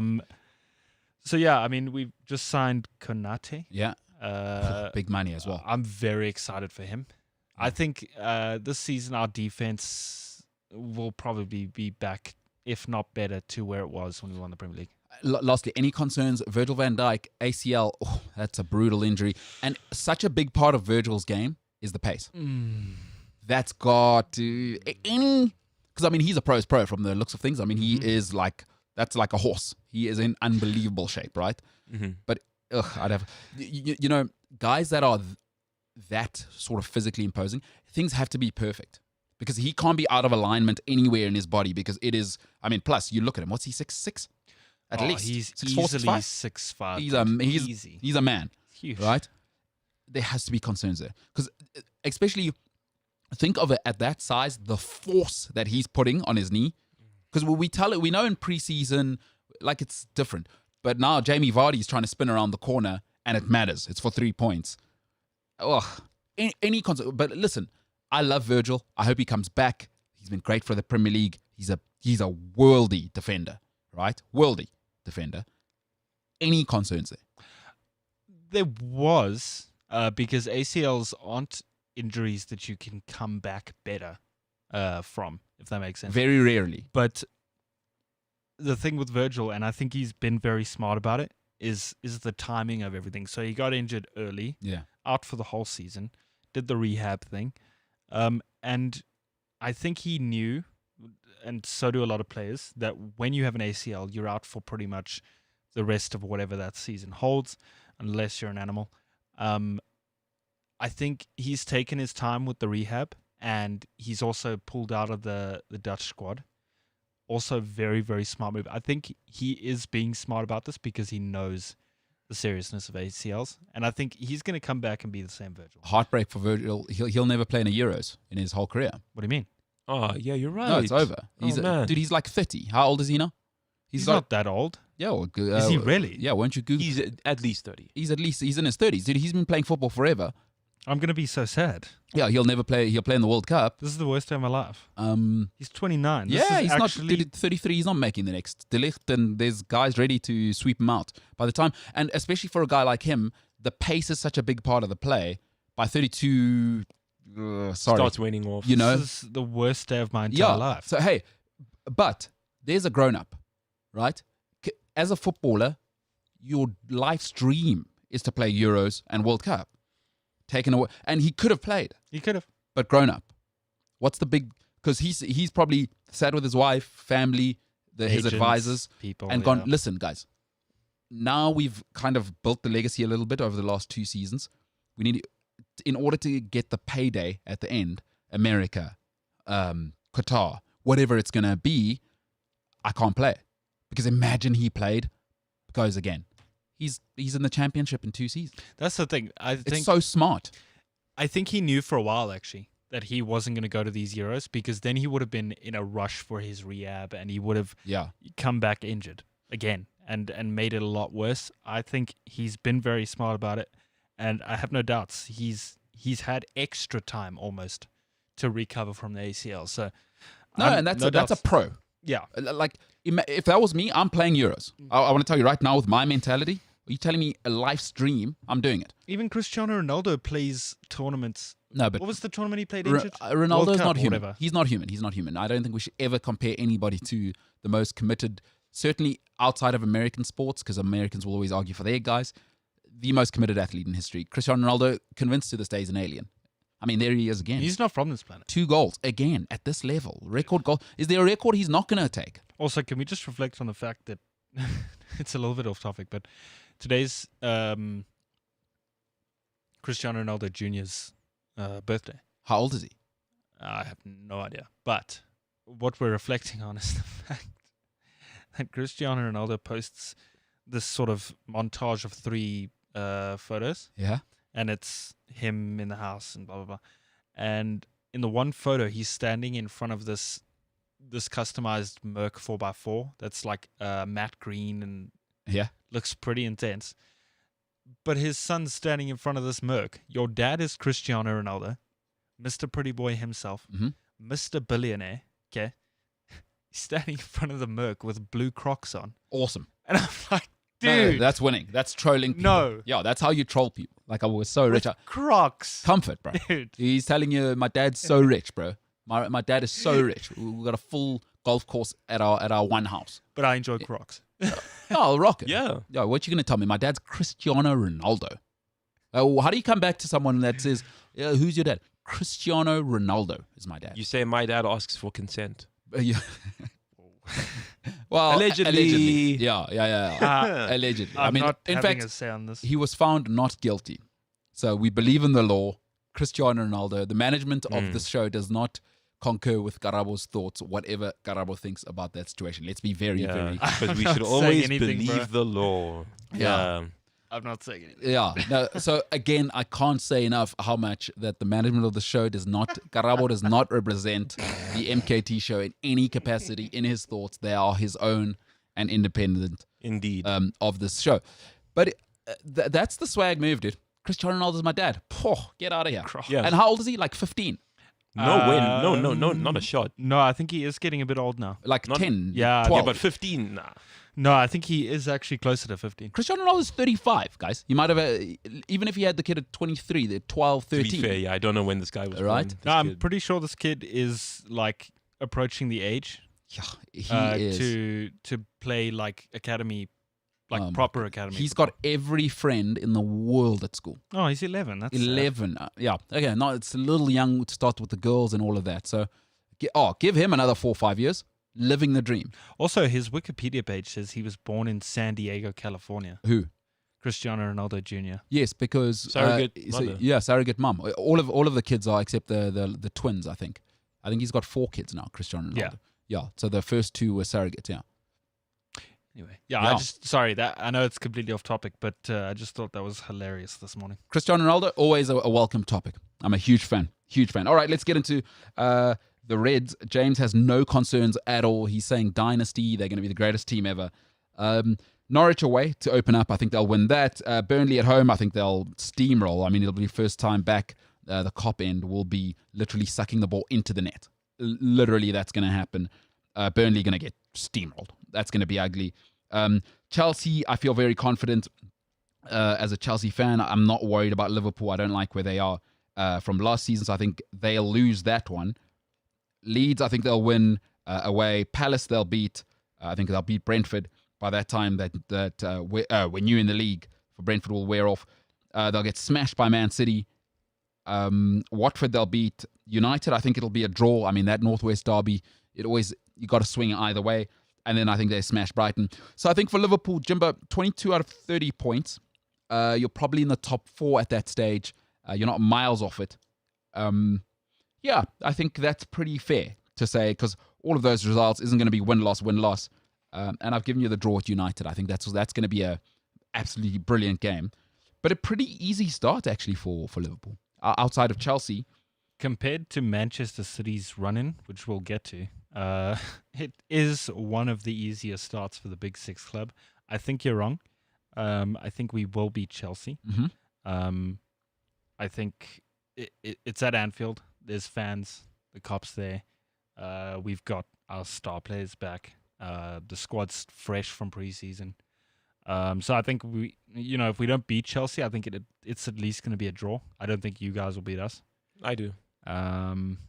City, I have a weird feeling about City this season. I think this is the season where things don't go well for them. I do. Funny you say that. I think Jurgen Klopp doesn't make the end of December as the coach of Liverpool. That is my way too early prediction for next season. I think the Liverpool cycle's done. He's done. Players are done. So interesting. So you think Man City fall apart this season? Yeah. See, I think the difference between Man City and Liverpool is that Man City rebooted 2 seasons ago when they didn't win the league. Liverpool did not. And that front three looks tired. Yes, I was going to say. The Mane-Salah relationship, there's something going on there, dude. You're not feeling it. I think you guys are playing into the whole media thing with how a lot of the stuff between Mane and Salah is depicted, and I've seen it. What about the no fist bump to Jurgen Klopp when he left him out at Man United? Who, Mane? Yeah. So Mane, and I have put thought into this, right? So I know Mane is a very sort of emotionally driven player. And when things don't go the way on the field, or things don't go Liverpool's way at halftime, or whatever the case is, I know that was a thing of emotions. I've done stupid things on emotions. You have. Everybody has. Yep. I think the media just had a field day with it. I don't think there's any bad blood with any of the players. I think very interesting, James. Yeah, I think the players. So you're all in this season. Yeah, I mean, league challenge. Have you done enough to catch up to United? I think we need maybe 1 or 2 more signings just to cement maybe the midfield. Or that Wijnaldum situation is going to be ugly. How do you replace him? Because that's the thing. The thing about him is not only is he brilliant, right? He's perfect because he can play anyway. Holding mid, box to box, or attacking, as you're seeing with Holland. He's never injured. That is a huge thing. That's the thing. So now our midfield consists of Henderson, who can be injured, Fabinho, who's rarely injured. Oh, likes an injury. Last season was ugly. Naby Keita, who is just you're paying him to sit on the bench, honestly. Yeah, Oxlade-Chamberlain. So I think injury machine. Yeah, like I said, I think we need one or two more signings just to cement our midfield. Who's the guy with the 90s afro? The young kid.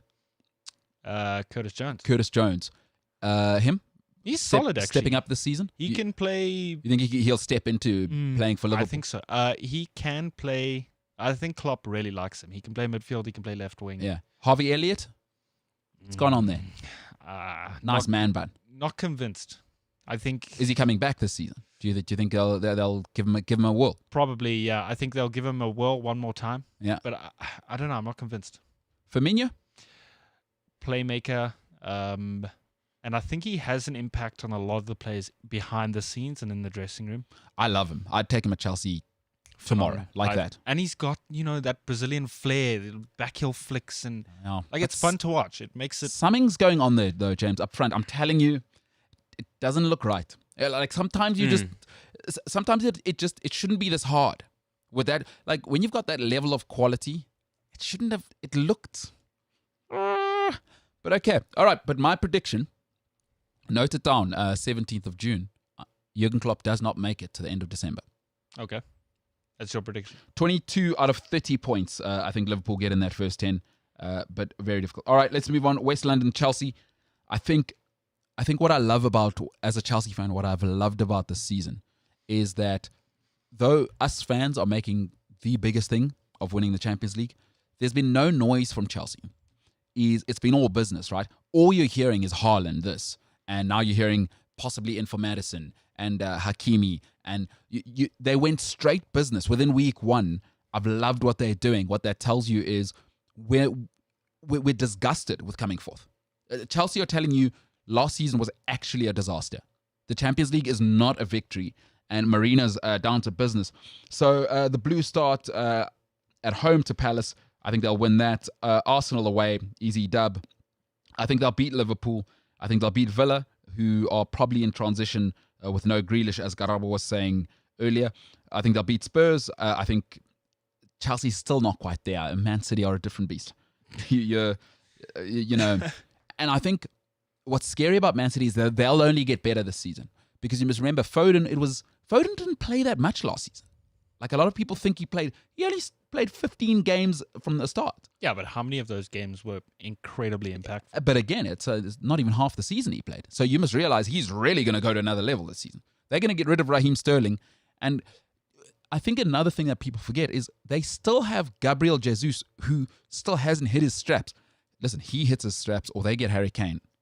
Also, Gabriel Jesus doesn't have the distraction of Sergio Aguero now. He is the number 9. Yeah, that shadow's gone. But if they get Harry Kane, right, they may go unbeaten the whole season. They may win every single game 18-0 if they get like a proper guy up front. Because remember Pep's second season when they had Aguero? 100 points.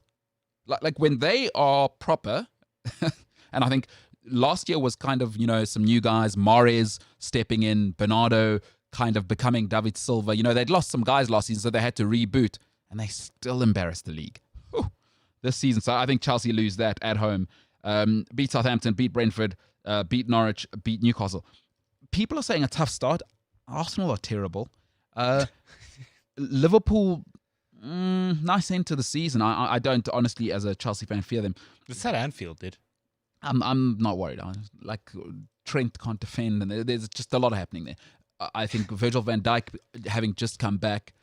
And I think up front, I think Salah or Mane are going to leave this season. But we'll see. But I might be wrong. I'm not fearful of Liverpool. I think Chelsea have a really, really nice start.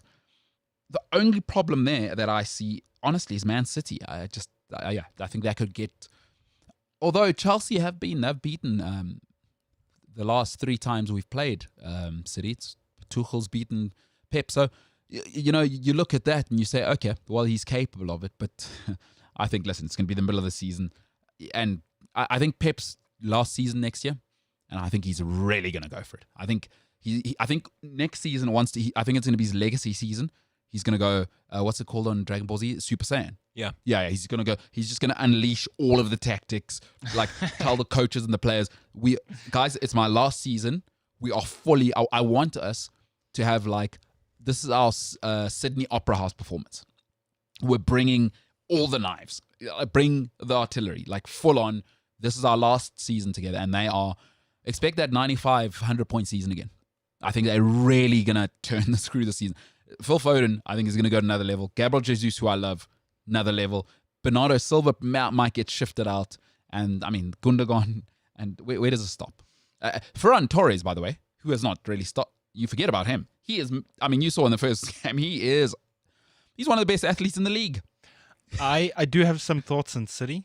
I'll save it for when we get to City. Yeah. But I do have some interesting thoughts and my reasons behind why their season might not go the way everybody thinks it will. Sure. Chelsea, 27 out of 30 points. And, is it a hometown call? Even if I'm being kind, they go to Liverpool and lose. It's 24 out of 30 points. And I see no reason why not. And I think the reason why it will be that way, minimum 24, 23 points, is that I think they've done such good business already. Hakimi comes in. It means Reece James now fills in Azpilicueta as the backup. Reece James on the right centre mid, and then you are talking because it's Christensen, it's Rudiger, it's maybe Sergio Ramos. Who knows? Maybe sneak him from Real Madrid. Let's all calm down. Free agent. Now you want Sergio Ramos and Erling Haaland. Well, free agent. Let's all just free calm agent. down. Hey, the Erling Haaland thing. It is being reported that Chelsea have already agreed personal terms, and now it's a lot of sources. So the Erling Haaland thing is not even where I'm worried about. I think the talent up front with Chelsea is fine. In the middle, they need to reinforce. Jorginho's got to get the hell out of there. Kovacic, Conte, and you need one more in there. I'd even move Reece James in there. I mean, he's phenomenal in that holding mid position, and then you release Conte. But 24 points out of 30. 27, I think City's the only worrying fixture in that first 10. So the Blues, I expect to Tuchel, if after 10 games, he's not in the top 2 and 3 or 4 points off it, there'll be pressure because Roman doesn't muck about with that. We know that very well. There's no, you've won me the Champions League. Roberto Di Matteo, 6 months later, after winning an FA Cup and Champions League double. Cheers, pal. This ain't going to work. Sorry for you, buddy. Cheers, pal. Thanks for all the memories, as they say, James. You ever been dumped by somebody with thanks for all the memories? Yeah. No, wait, what do you mean? The song? Oh, okay. The song and the sentiment. You know, Karabo, you've been. Have you had a serious girlfriend yet? I haven't had a girlfriend. You haven't had a girlfriend yet? Yeah. I haven't even kissed a girl. What do you mean? Oh, really? Yeah. Oh, but you're only 20. I mean, what's the rush? You know, not like James out here living. James has had some situations. Karabo, you must ask James. His romantic love life has been incredible. It has been. James, you need to write a book, dude. A memoir, huh? You need to write a book. Garabo just asked. I mean, some of the stuff we can't say on here because there are obviously parties involved, and so much, James, so much. But yeah, so a lot's happened in my life. Look out for the sentiment of thanks for the memories. That is brutal stuff. You know when someone like breaks up with you and it's just bye, au revoir, take it easy. It's been good. Like, oh, what about the last 5 years? Bye. See you later. Toodles. Also, just deliver me my bed sheets. You ever done that, James? It's interesting that you went there in a breakup. You ever done that? Like, hey, Michelle, you know, can we not use Michelle? Hypothetically, okay. Whatever her name is. Hey, Tracy. Yeah. I left my hoodie at your house 3 years ago. Any chance you could get your mom to drop it up at my house? I don't want to see you. Oh, did you do that? No. Although you look like you. I've got a story. Or you're in the neighborhood. Is it about you? Yes. Wait. Is it anybody your current girlfriend knows? No. Would it affect your current relationship if you told the story? No. Okay, don't name the person. Okay. What happened? Okay, I'm just gonna keep it as generic as possible. Okay, so you're the boyfriend in the relationship. Yes. Okay, but don't tell us the person's name. Everything else is super generic. What happened? Okay. Dated a girl. She left a jacket thingy at my house. Okay. And we had broken up. Okay. And she had never claimed it ever. Yeah. Ever. So I had unpacked my entire room 2 years ago, roughly, to move out. into my apartment. That you live in currently? Yes. Okay. And when I was unpacking my clothes in the one hanging closet, there was the jacket. Yeah. And I had known that it was there the whole time because every time I'd open it, sometimes I'd see it, sometimes I wouldn't. Yes. So I knew it was there, right? Cool. I took it out the cupboard. Yeah. I was Tears. like, Mom, what do I do with this? And she was like, I don't know. What do you want to do with it? And I was like, nothing really. Honestly, I just I don't know what to do with it. Yeah. And long story short, we just kind of threw it away. Should have burnt it as like a... I wanted to. That's the right thing to do. I Burn did it want to. and it's like the end. But I was just concerned about like smells and clean like, up and... Yeah, should have burnt it like in a braai. The You could have just done like a Weber and just burnt it in there. like oil and stuff. Yeah, it becomes ashes and then you throw the ashes away.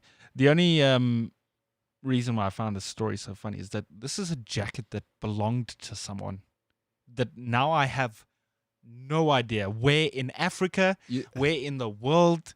I don't know where it is. No, I know where the person is. Yeah. I think I don't know. Anyway, yeah. I don't know where the jacket is. It's somewhere. Yeah. I think you're getting in your feels about it because I can understand what it would have meant. I mean, when you saw it, I'm pretty sure you were like, oh, wow, this person was in my life. I'd forgotten about them. And then you saw the jacket. I was like, ooh. Because of circumstances, I wasn't in my feels about it. I was just like, Mum, what do I do with this? Like, yeah, it's a tricky one. So don't ever...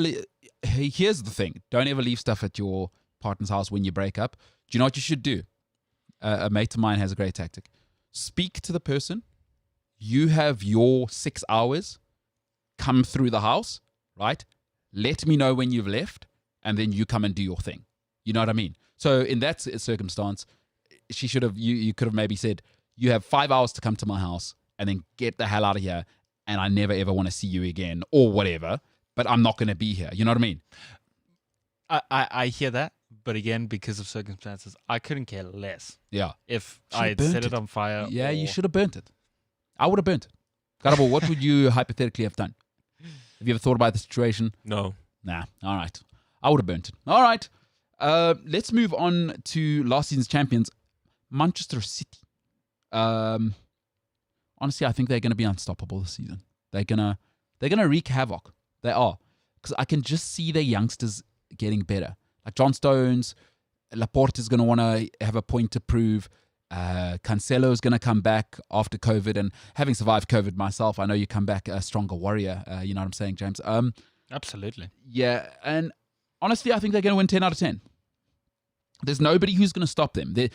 There's nothing about... Everything's prepared. It's the second season of the new batch of players. There's nobody who's unsettled. I think Sterling they're going to shift out. They probably move Ferran Torres in. So they're ready. They're like... Man City are the most settled of all the teams. It's just like all their star players are in place. They've got 2 right backs, 2 left backs, 4 centre backs, 3 holding mids. They'll bring Fernandinho back as the leadership. You know, what he'll do now is you want the fine steak is get the fat off it. They're going to be, I think 10 out of 10. It doesn't even matter who they're playing or where they play them. There's just, they're going to steamroll people. And you know what? There's a level once you in cohesion. Mm-hmm. Where it's just ugly for everyone else. You know, it's just like, it's almost like you pitched up as a small child and a gorilla is just pounding your face. You know? Jeez. You ever thought about that? Well, if you haven't, that's what the Premier League's going to look like. It's an interesting visual. Thanks for that. You never thought of a gorilla pounding a 10-year-old's face? I mean, that's the alternate ending to Tarzan, I guess, right? Jeez. I haven't seen Tarzan. What? Whoa. Yeah. Wow. Okay. Wait, which Tarzan? Because I'm not 15. Which Tarzan? I'm speaking about the one where Phil Collins did the soundtrack, 90s. If you haven't seen that one, it's just... I was never a Disney guy, dude. I've told you this. That's okay. I'm not into Disney and Nemo and whatever stuff, you know? I've never been into like... Ooh, I'm goofy. Hate that stuff. Yuck. Yeah. The fuck was that? What just happened? Are you okay? You don't know Goofy? Goofy. Of course I know Goofy. It But just sounds like... You sound like you're having a stroke. Yeah, that's not Goofy. I don't know What's that is. Goofy? Okay, do the impression. I mean, I'm not saying I can do Goofy. You do the impression. You guys give me a hard time. I just did the sound. I'm not doing it again. So you think his was better than mine? I didn't hear his. No. Listen back to the Oh, podcast. stage fright. Karabo got stage fright there. I don't like that. A lot of big talk. A lot of big don't like talk. that at all. See, he was hating on me. At least I showed up and I gave it a whirl. You know. The comments are actually saying, "Please, Karabo, please, please, please, please, please do the Goofy impression." They are saying that. They are. Sorry, guys. Sorry, not. You're not going to give the people what they want. Rewind it. Oh my goodness, you're such an independent single woman. Lame. Now, James, you've got your thoughts on Manchester. Karabo, your thoughts on Man City? I have nothing else to add. Steamroll, really. huh? Basically. It's going to be ugly. It's going to be brutal. Baby, gorilla, face, punching. James? So I have my thoughts. Okay. They are probably going to be disagreed with on a large scale. Give your thoughts. This is a safe space, But relatively speaking. here it is, right? So Man City have been at the top for, is it 4 or 5 seasons now? Okay, all good things must come to an end. Certainly. And yes, I understand there are structures in place in Manchester City, 83 centre-backs that are all world-class and 43 strikers that are also all world-class. And I get it. I do. But there will come a time where there's a mental shift amongst the group, and maybe individually. But I think amongst the group is where that will have the biggest sort of impact. And that mental shift will be, we are the champions of Europe for the... That's Chelsea. England. We're the champions of England for the 4th time in 5 years. Yep. We don't even have to try. Why are we trying so hard? And I know there's a lot of factors that come into play. Pep's a very driven man. Mm-hmm. He gets what he wants most of the time. But I just think as human beings, the players will become complacent in being the champions. I would agree with you if it was the end of a cycle, and I think that happened 2 seasons ago, what you're saying to Man City.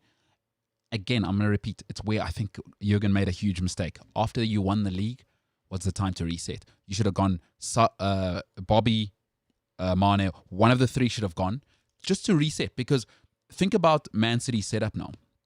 John Stones still needs to prove himself. Laporte, still hungry. They haven't been the guy, you know. You go to right back, Cancelo. Okay, first season, not bad. It's not like Cancelo's been there 5 years of unbelievable success. And then you move into the midfield. Rodri last year being rotated with Fernandinho, so still hasn't gone next level. It's been only his first title because he's only been there 2 seasons. Riyad Mahrez, okay, I could see how it could happen to him. Raheem Sterling, I think it happened to him last season. Yeah. I think he started to believe the hype. That's why Phil Foden played. And now Phil Foden's going to go, you're going to have to rip this shirt off my back. And I think the reason why, I do see what you're saying, and I think it's a real thing, but Gabriel Jesus, now it's time. And I think that's going to be the next level. Think about it. They didn't have a striker last season. Ugh. Yeah, but again, there's so many factors that come into It's play. mental. Can Sergio Aguero show up on the big days knowing he's the guy? He's at Barcelona. Who? Sergio Aguero. Gabriel Jesus. Yeah. That's what I meant. Listen, okay, which is why I think this is his season where it's you either sold or you got to deliver, right? Okay, we've had you're young now. I think he's 24 now. That's over. Your time to play is over. And I think Pep is going to turn him into hyperdrive. You got to remember, Ferran Torres has not played. He hasn't kicked the ball in anger at this football club. Yeah. And he is unbelievable. Did you see the first Spain game? He's doing everything. Left foot shot, right foot shot. And the athleticism. If he gets going on the right, please understand it's going to be him and Kyle Walker on the right. Oh, Jesus. It's a lot of pace. Oh, my goodness. And the power. So, James, I do see what you're saying. I'm afraid I think you just hope it's going to happen. It's like United. I think people hoped it would happen with United. But Pep is unique. He's like Fergie or a Jose. And I think this is where Jurgen Klopp falls down, is he hasn't been able to do that, over and over and over. And Pep's unique is there's going to be none of that. I think at Chelsea, you've seen some of it over the last while because the managers are always all over the place. Roman couldn't come to the UK. There was some stuff going on where the person who keeps their finger on it. And again, I think Man City have rebooted. So that mentality, it could happen. De Bruyne probably might be getting there. I need to go to Barcelona, Real Madrid, or whatever. Could be getting there with him. But there's a lot of the squad who I think Mendy, he's been awful for the last season and a half. He might say to himself, it's cost him his place in the French team, and if he's not careful, who's the Everton guy? Nicodinho. He's going to take the France spot. Yeah. So there's another guy. He's got to prove himself. This is another season for him to say, Zinchenko's not even a real left back. As you're seeing for Ukraine, he plays left wing. And Zinchenko's been taking it. So I think you've got a couple of Man City guys who have a serious point to prove. I'm telling you, 95 points this season. But okay, I hear you, James. You're hoping, because you're in your mind, you're thinking Liverpool might win the league this season, I'm guessing. Oh, no. I don't want to say what Liverpool are going to be this season. Oh, is it? Not yet.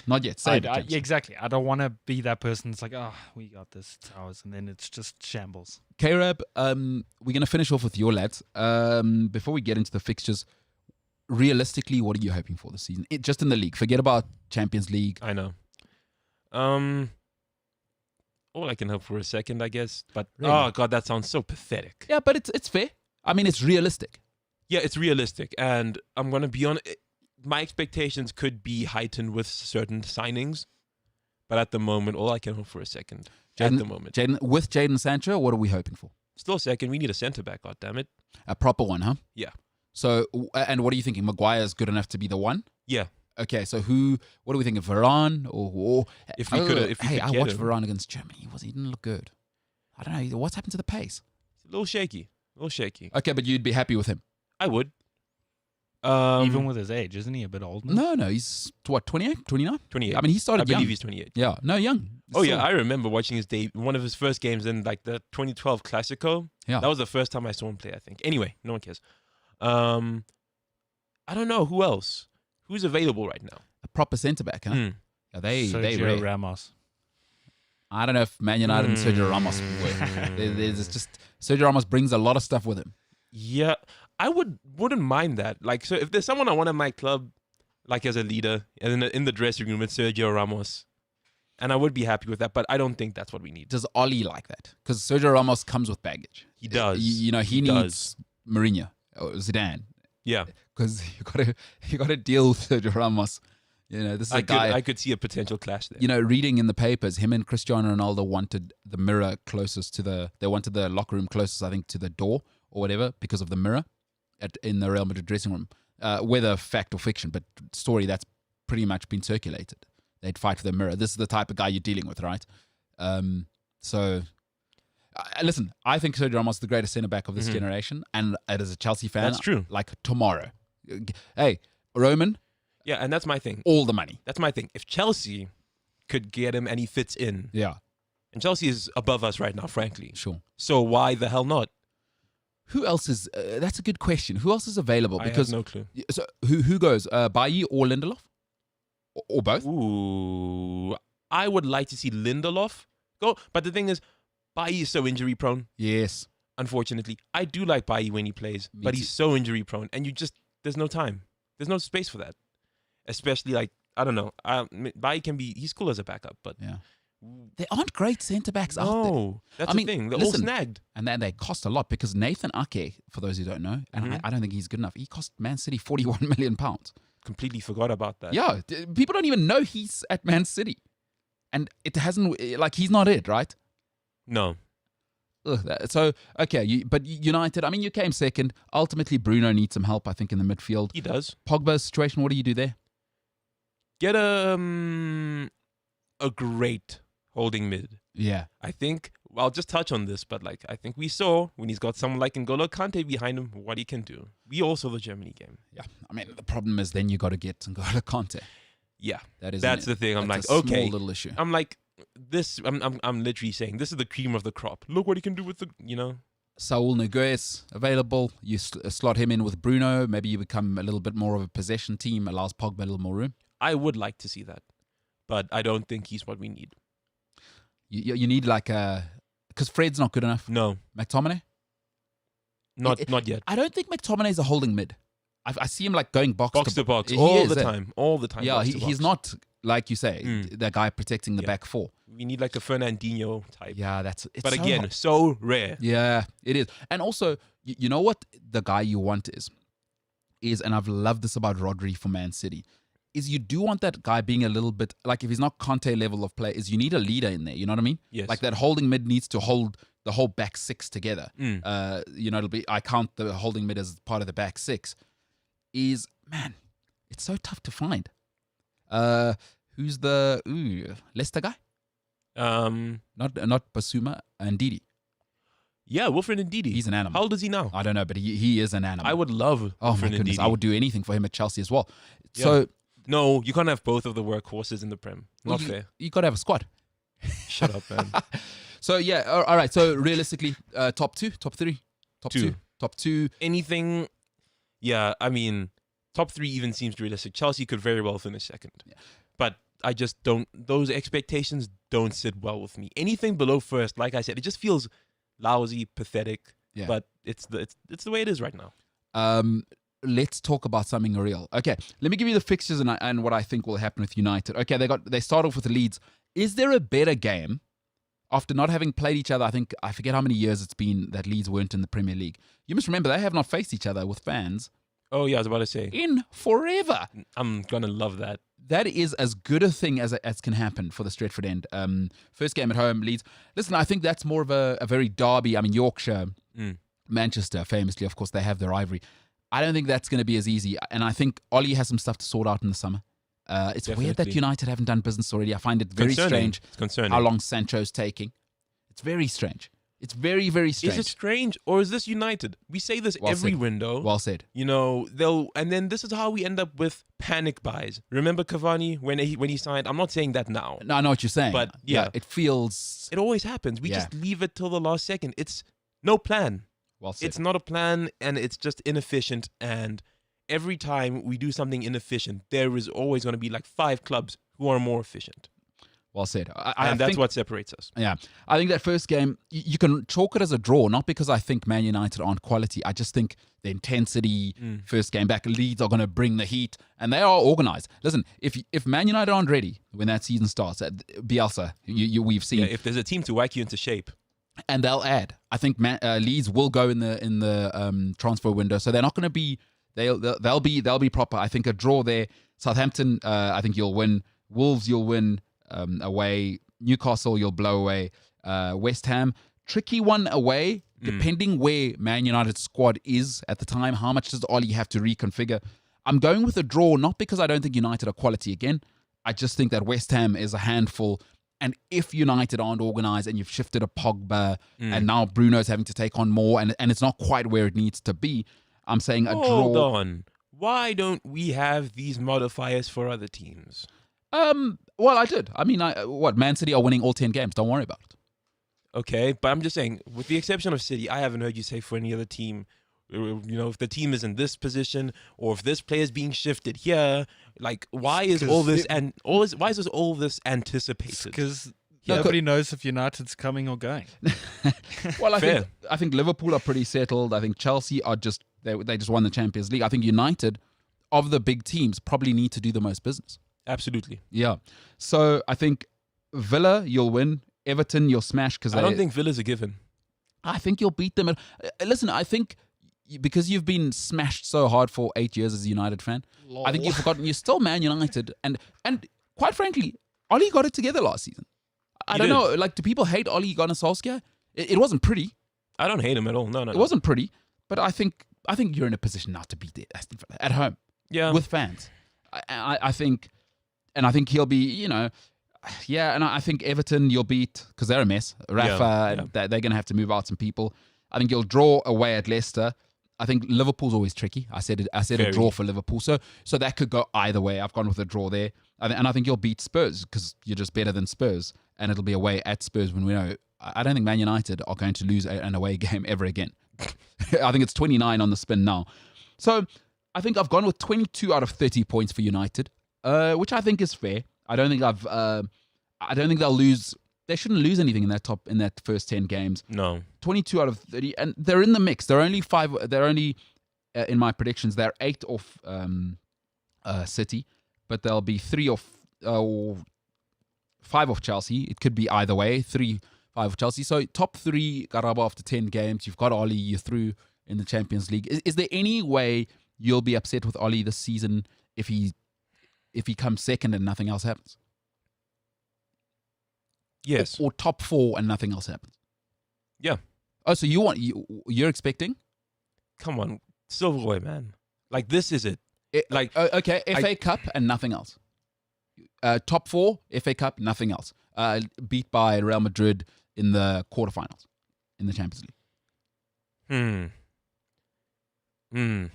It's progress. With Sancho. Oh, wow. With Sancho. Yeah, so you've got Sancho in the team and Greenwood's doing it. He's not phoning girls in Iceland. So we, so win the FA Cup, top 4, top 3 Prem. Yeah. Yeah, I'll be okay with that. That's okay. So as long as there's some, because Oli is semi-final, he's turned you into semi-final FC. Basically. Yeah. Yeah, you need to beat Villarreal in the Europa League final. We haven't spoken about that. That's not good enough. Hey? Yeah. All right. So, any pressure on Oli at all? Are you saying, okay, let's say I've said 22 out of 30 points. 15 out of 30 points, you're 6th. And now it's December. Piss off, Oli. Out. Oli out by December, eh? If that is the case. Yeah, 15 points. Yeah. Now you 15 points of City. That's too much. 10 points of Chelsea. Yeah. Liverpool are it could be ugly. So you're saying Oli out? If. But I really don't see that happening. I also don't see it happening. The ship has definitely sturdied over the past few years. Agreed. It should be well sailing, really. I don't know why we're still balancing the bloody thing. It's the hope that kills you, though. It is the hope that kills you. Pogba's dabbing all the time. Oh, Boom. I don't know if he'll be around anymore. I think Man United have quite frankly had enough. I do think so. I think, they've had enough. I think Oli is now, they're going to try and find what PSG is buying. They're buying everyone, right? Mm-hmm. PSG's now, they've got Donnarumma now. Why do they need Donnarumma, by the way? No, they don't. They don't. They've got, Keylor Navas is an a fantastic goalkeeper. He's top 5 in the world? Yeah. Because he's young. Yeah, but he's a goalkeeper. So that's like, what? Oh, I guess Man City might have Brazil's number 9 and England's number 9. Listen, Man City had Gabriel Jesus and Sergio Aguero, so why not? Rotation keeper rotation. They have. How do you manage that situation? Brazil's number 1 and Brazil's number 9. Yeah, and then they also have. No, Man City are next level. Donnarumma. Italy's number 1. So, but Navas and Donnarumma. So what are you going to do? Keep a rotation? Or must Navas just know that... Yeah, I suppose keep a rotation for League Cups. But Navas deserves better than that. Dude, it's so ridiculous. He was incredible at Real Madrid. Yeah. He's never been bad, actually. Never. Why do they need... Although, you know what, from a business standpoint, Donnarumma, right? Plus you got him for free. I mean... Yeah. Has his salary come out? Because I don't know if you know, Aaron Ramsey earns £400,000 a week. I am aware. Yeah, when you sign free, they give you all of the money because there's no transfer fee. Oh, he must be 500,000 a week, surely. At the very least. No, they don't need everyone. They must also calm down. Yeah, it's overkill. They're killing. I mean, the French league's dead. Although Lille. Yeah, I was about to say. Yeah, so I think United 22 out of 30 points, and I think ultimately Oli is steadying things. Mm-hmm. And having said that, this is not the time to get comfortable. If you shift Pogba out, as I think they will, who do you go for? What do you bring in? Because that's I haven't had that thought. I haven't thought about it at all. Having said that, you know what? Maybe it frees up Fred to get in the mix and say, now you move more onto Bruno's plate, and it's clear. Like, Bruno, you are the guy, and then we'll rotate around you. Yeah. Because there's still Donny van de Beek to come back. Oh my! I forgot he exists. Yeah, you forget he's a human being with rights. And he's very good. He's got human rights. He's allowed to vote in the Netherlands. Yeah. My goodness. And he's real. He's a real person. Yeah, who Manchester United have just kicked to the curb. Yeah. Sometimes I wonder if he's a figment of my imagination. Really. You have treated him terribly though as a club. It's true. It's despicable. It's disgusting. Despicable Me. I've seen that. You're kidding. I've seen that under duress, but I have seen it. Wow. Yeah. Anyway, Despicable Me's good. No, it's not. Anyway, does your lady force you to watch stuff, James? Heartwarming. Huh? Does your lady force you to watch stuff, or do you do you choose to watch like animated stuff? Because I know a lot of people are under relationship pressure to watch. Like I don't do rom-coms. Not really. And I know a lot of friends, just my friends tell me that, because ultimately, I'm not this, you got to be a whatever, you my chick will follow me. Like, happy wife, happy life. You're an idiot if you're not appeasing your partner. Otherwise, just be single. You know, if you're going to make your, and not all women like that, but, you know, generally there are rom-coms for ladies. You're going to have to, you know, it's a metaphor. It's like you're going to have to eat the sugar like Karabo has to do. It's a metaphor though. But it's also, it's actually happening at his house. It works on two levels. We sit for a while. Not like a long time, but Is your lady into like the rom-com animated stuff? We both are. I'm not so much into rom-com. Okay. But like sometimes we'll watch Shrek. Does she like animated or stuff? like, yeah. But you like it as well? Yeah. Oh, then good marriage. Imagine not liking animated stuff. Couldn't be me. That's a sad life. Despicable me. We need a boot button. We need a boot button. All right. Jeez. Those are the fixtures. We need to get tomatoes in the back of the studio. Tomatoes, huh? Yeah. As long as you clean up the mess. Good. Listen, not a bad reference there historically. Remember in the, if you were to be shamed in the olden days, James, Middle Ages, they'd throw tomatoes at you at the town square. I know. That's why I said as long as you clean up the mess. Yeah, it's true. Unless you get the city councillor, I'd imagine back then they didn't clean it themselves. I think these days to get the city councillor here might be a bit difficult. Yeah. But because of COVID. Well, just in general. COVID how do you even everything. go about contacting the city councillor? That's so true. We're so disconnected from our leaders. Oh my word, this country. Look, you just want good leadership. Wow, people are just so disconnected. You know, we need to, mankind. If COVID's taught me anything, aren't those the worst people on the planet? Are those not the worst people on planet Earth? If COVID's taught me anything. Speaking of the worst people on the planet, and I'm not saying this person. I want to sucker punch those people in their kidney. Okay. I'm not saying this person is the worst person on the planet. Yeah? But there was a comment that we had yesterday. Oh, let's hear it. On one of our videos. Yes. I'm not sure if it's said in jest.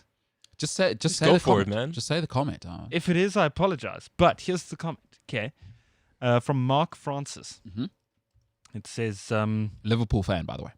Oh, so we know Mark Francis. It must be in jest then. Okay. So Mark Francis says, as a rule, ugly people, a.k.a. presenters, should not be talking about beautiful people, especially ones that wear glasses and support Chelsea. Hashtag just saying, come on, MK, let's talk sport. And fair enough. You know, this was my analogy of Erling Haaland, where I was talking about not everybody should have a beautiful girlfriend. Hey, and I said, I know I'm not Idris Elba. And by the way, I'm very comfortable with that. I'm very comfortable with my limitations. Now I know what I'm working with. You know what I mean? It's okay if you're not comfortable with it. I'm very comfortable with being average to below looking. You know, you got to make up for it, though. Do you know what I want to do? It's a bit of a stretch. Average to below is a bit of a stretch. Yeah, listen, I got to marry rich. I've always said it's my only hope. If I don't get rich, I've got to marry rich, right? Second, third option, daughter, no problem. How are you going to do that if you're repulsive to women? That's what I'm saying. I'll take the second or the third option, daughter, within a rich family. I'm happy to be miserable and have a yacht in Monaco. You know what I mean? I mean, look, I haven't seen someone crying in a Lamborghini before, so... It's because they can tint the windows. They can afford to tint it. They are crying. They are crying. And they're actually wiping their tears with their money. Yeah. In the driver's seat. Some animation I do like, a guy called SpongeBob SquarePants, and a famous interview, if you haven't seen it, Squidward. It is Squidward, eh? Mm-hmm. And they come and interview him about his restaurant. I don't know if you've seen this. It's quite a famous clip. And they go, now, Squidward, great to have you here. Why did you open this restaurant? Because I like money. And any other reason you're opening a second restaurant? Oh, that's Mr. Plankton. Oh, is it Mr. Plankton? Yeah. And he goes, they ask him, any reason I think you're opening another restaurant? Money. So that's my approach, is money. I want to. Yep. Do you know anybody rich that I could marry? Mr. Krabs? Mr. Krabs. I think that's. Brain fart. No, it's okay. Mistake. It's okay. It happens. Yeah, it is Mr. Krabs. Hey, the sea's a whole different world, just like our world after COVID. It's a whole different. Is that Michael? What? Oh, who sings that? Oh, no, that's... We had the conversation. Wow. Oh, sorry. It's It's Aladdin. It's not Aladdin. Sorry, it's Jasmine. It's Jasmine, yeah. Common mistake. It's going to happen. You fall into that trap. All right. No, good to know. Good to know. This is good to know. Did you watch the France-Germany game, Evan? I did. What'd you think? I thought it was fantastic. Great game. I had fears before it that it would just be one of those, we hype these games. No, you know. But man, I found myself forgetting that this is like a group stage match with how intense it got at times. So good. Yeah. Everybody, like all 22 players, played incredibly. Like tactically, it was high level. And you know what I loved about it was such a clash of styles. France, a bit of that, the magic, and Germany are just robots. Yeah. It's a bunch of it's actually like is it the Power Rangers that would combine? Mm-hmm. Yeah, it did look like that. Yeah. And they just move as a unit. It's like ridiculous. I don't know. There was this one moment in the game. I'm sure everybody had the same moment when Mbappe is in his own half and that ball looks like it's going to Neuer. Yeah. And he says, "No, I'm going for it," and he just jets past whoever. Was it Hummels? Around Hummels, yeah. Yeah. And I don't know. That man scares me. Yeah, but let's be honest. It's not hard to jet past Mats Hummels. No, but still, the pace. It was the distance and it is frightening. The burst of energy. The pace is frightening on that guy. It is. Even his disallowed goal was fantastic. No, brilliant. Absolutely. Having said that, I think Germany did an incredible job to limit him because he is scary. They did. That pace he is phenomenal. He is. I'm not sure he's as good as people say he is, but the pace is frightening. Yeah. The pace is frightening. There's nothing you can do about, especially when you've got what France have with Conte and, they can kind of look after the rest of the stuff. Do you know what I thought? By the way, I love Kimmich. He is fantastic. And I realized what Germany were missing. Goretzka is a huge miss. You see him for Bayern Munich and you go, oh my God. Again, another guy who I'm pretty sure the German government have built in a lab. Goretzka, just so German looking, just like everything about him, like army jaw. You know what I mean? The hair looks like Lego hair. He's German. Goretzka is he's the most German in Germany, and I think once he comes back, I understand he will be coming back in the next game. Joachim Löw has said. So I thought it was. Do you know what? I think we may have seen on a technical, tactical level. I think we may have seen the best game of the tournament already. That's possible. It was just, like you said, intense and just the brilliance of it all. Like both sides putting pressure when you've got the ball, but the ability to knock it about and the composure and just the calmness to reset, and just to do. I think you saw so much. It reminded me of Kaká, right? I always try and use Kaká as an example in football. Was that, everybody always thinks you have to do flashy things all the time, but Kaká's big trick was he did all of the basics at a 9 out of 10. Mm-hmm. His movement, his timing, his passing, left foot, right foot, just everything, nothing flashy. And that whole game was just, I think you could use that for a masterclass in football coaching. Yeah. I thought it was brilliant. I enjoyed every moment. But for me, my favorite part of it was watching and realizing what makes Antoine Griezmann France's best player. He's such a grown-up. Like, you can't coach what he did. Like, Germany started bringing the heat after 1-0. And then he just dropped into the middle and then he moved to the right and just started tracking runners. And it's like very few talented people are that self-aware. Like, oh, no, I don't get to stay up front with Mbappe now. I got to do some stuff. Yeah, the team needs me. And I thought that's not coaching. That's a man who's self-aware and that drives. Now, that scares me about France. Like before, I was kind of like, they were a little loose. Germany got through. They're filling in their own gaps. But when you've got a guy, especially when he's your talisman, it's not like, I don't know, whoever's in the middle. It's not Conte doing that or some Rabiot or these guys. You know what I mean? Yeah. That is Antoine Griezmann saying it's not about me, it's about the team. Wow. Yeah. And I thought that for me told me Deschamps has this thing on track. Mm-hmm. Everybody is very clear that it's about Leblanc and not you. And when you can get talent to do that, because Griezmann's talent doesn't go away. When you can infuse that into him, it's France's scary machine. Yeah. I still, mark my words, the Germans aren't going anywhere. I thought they were brilliant. I don't know if Portugal can live with that. Yeah. the pace, the power. It's incessant. And Germany come again and again. It's relentless. France is just a bunch of like athletes at the back as well, right? Like Pavard. Who are these guys? Hernandez at left back, Varane in the mid. They just like, and they just look like a team of like 800-meter runners. Look at that. Yeah. And then you got Pogba with that physicality. It's a powerful team, technical with Pogba. It's so perfectly balanced. It is. Yeah. Would you bring Giroud back? I didn't like Benzema's performance. That's fair. Okay, that's fair enough. Because I think Mbappe lost out because in the one-on-one battles, you're not gonna like. There's nothing Benzema could do against Hummels, right? When you bring Giroud though, now that's another level because now Mbappe, the flick-ons and all of the things that Giroud brings. But again, Benzema. Hey, listen, we're complaining about Karim Benzema as yours. Yeah. Yeah. They're a team. No, they're proper. Fantastic team. I'll say this again, though. I think Germany are going to win the tournament. Germany, I'm not so sure about Italy. At the back, I think once you get at them, they're going to have problems. I think Italy and Germany are still my favorites. I still think Germany got at them. They were creaking with France, but ultimately in the end, what a game. Fantastic game. Did you watch the game, James? I did. I didn't have that much of an analysis on You it. you look a bit German, James. Anyone ever told you that? You look a little bit like Kimmich, now that I thought about it. No. Yeah. No. But the difference is that Kimmich is actually kind of decent looking. No, it's if you just cut your hair and that grizzly beard, you're back to on fleek James. You think so? I think you should cut your hair before you see your girlfriend.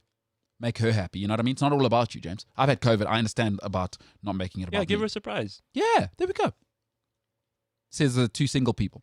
Yeah. Yeah, me and Karabo giving Fair enough. me and Karabo giving a 101 on What are you guys doing this week? hypocrisy, the height of hypocrisy. All right, Jimbo, should we finish off with comments and then we can get the hell out of here? Sure. That camera's already died, so we're on just one still shot of you the whole time. Excellent. I'll answer all the questions. Before I do, can I just say, going back to Cristiano Ronaldo, I saw something on the weekend. Right. They played Hungary, and Cristiano Ronaldo posted on his Instagram.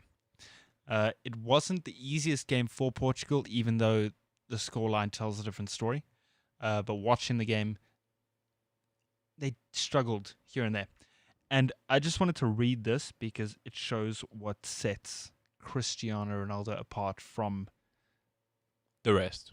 Any captain. Mankind. Dude, any captain. Yeah. No, mankind. Any athlete. Yeah.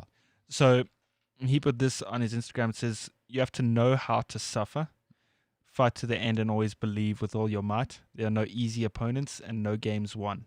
The European Championship is a luxury stage where only the best of the best are, and where even victory must be won with all claw and selflessness. Great win, team. Let's go in pursuit of our purpose.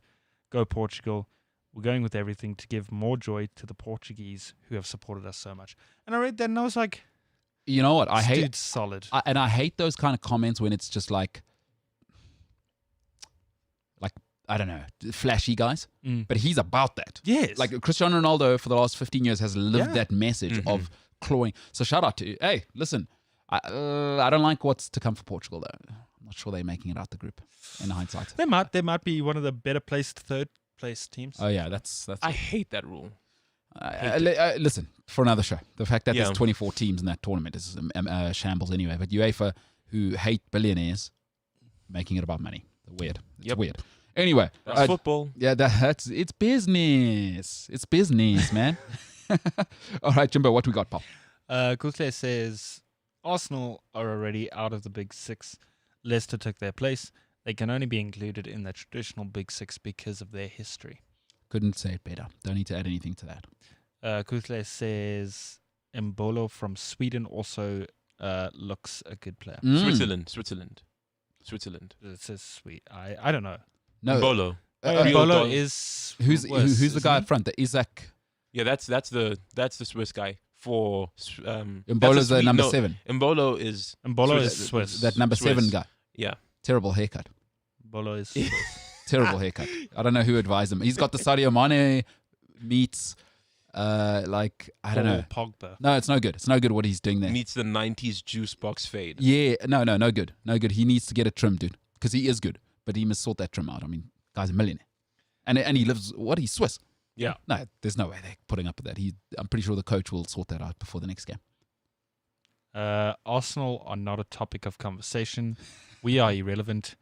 We just making up the numbers in the Premier League. Arsenal fans, we need to be better at being realistic. That's from Nshoma. Oh, And then Nshoma also goes on to say, Arsenal need to hit rock bottom. Then we can talk about some sort of change in the culture. We lost in the wilderness.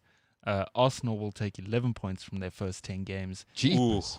Losses to Chelsea, City, Tottenham, Leicester, only beating Brighton and Palace. Who pissed in your cereal? Wow. Shoma's not happy. Wow. And Shoma hasn't been happy about Arsenal for a while. That's not the first time In his defense, Arsenal, we must now remember, it's been 5 years since they've been in the Champions League. Isn't that crazy? We're going into year 6. But for the last 5 seasons, they played in the Europa League or worse. They're not in it at all. They are not. They are not appalling. And UEFA have gone and really spat in all of our faces by adding another competition. Yeah. Arsenal couldn't get in there. And keep in mind, last year, by the way, they came in the back door. Last year they came 8th. This is 2 seasons in a row of coming 8th. So 2 seasons ago, Arsenal came 8th. They beat Chelsea in the FA Cup final. That's how they were in the Europa League. They were not in reality, Arsenal have not been in Europe for 2 seasons. Lol. So when you look at it like that, and Choma actually doesn't sound crazy. T's and P's to Nshoma. I don't know. I'm loving it.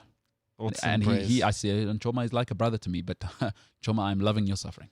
Thoughts and prayers. Not from me. I'm loving it.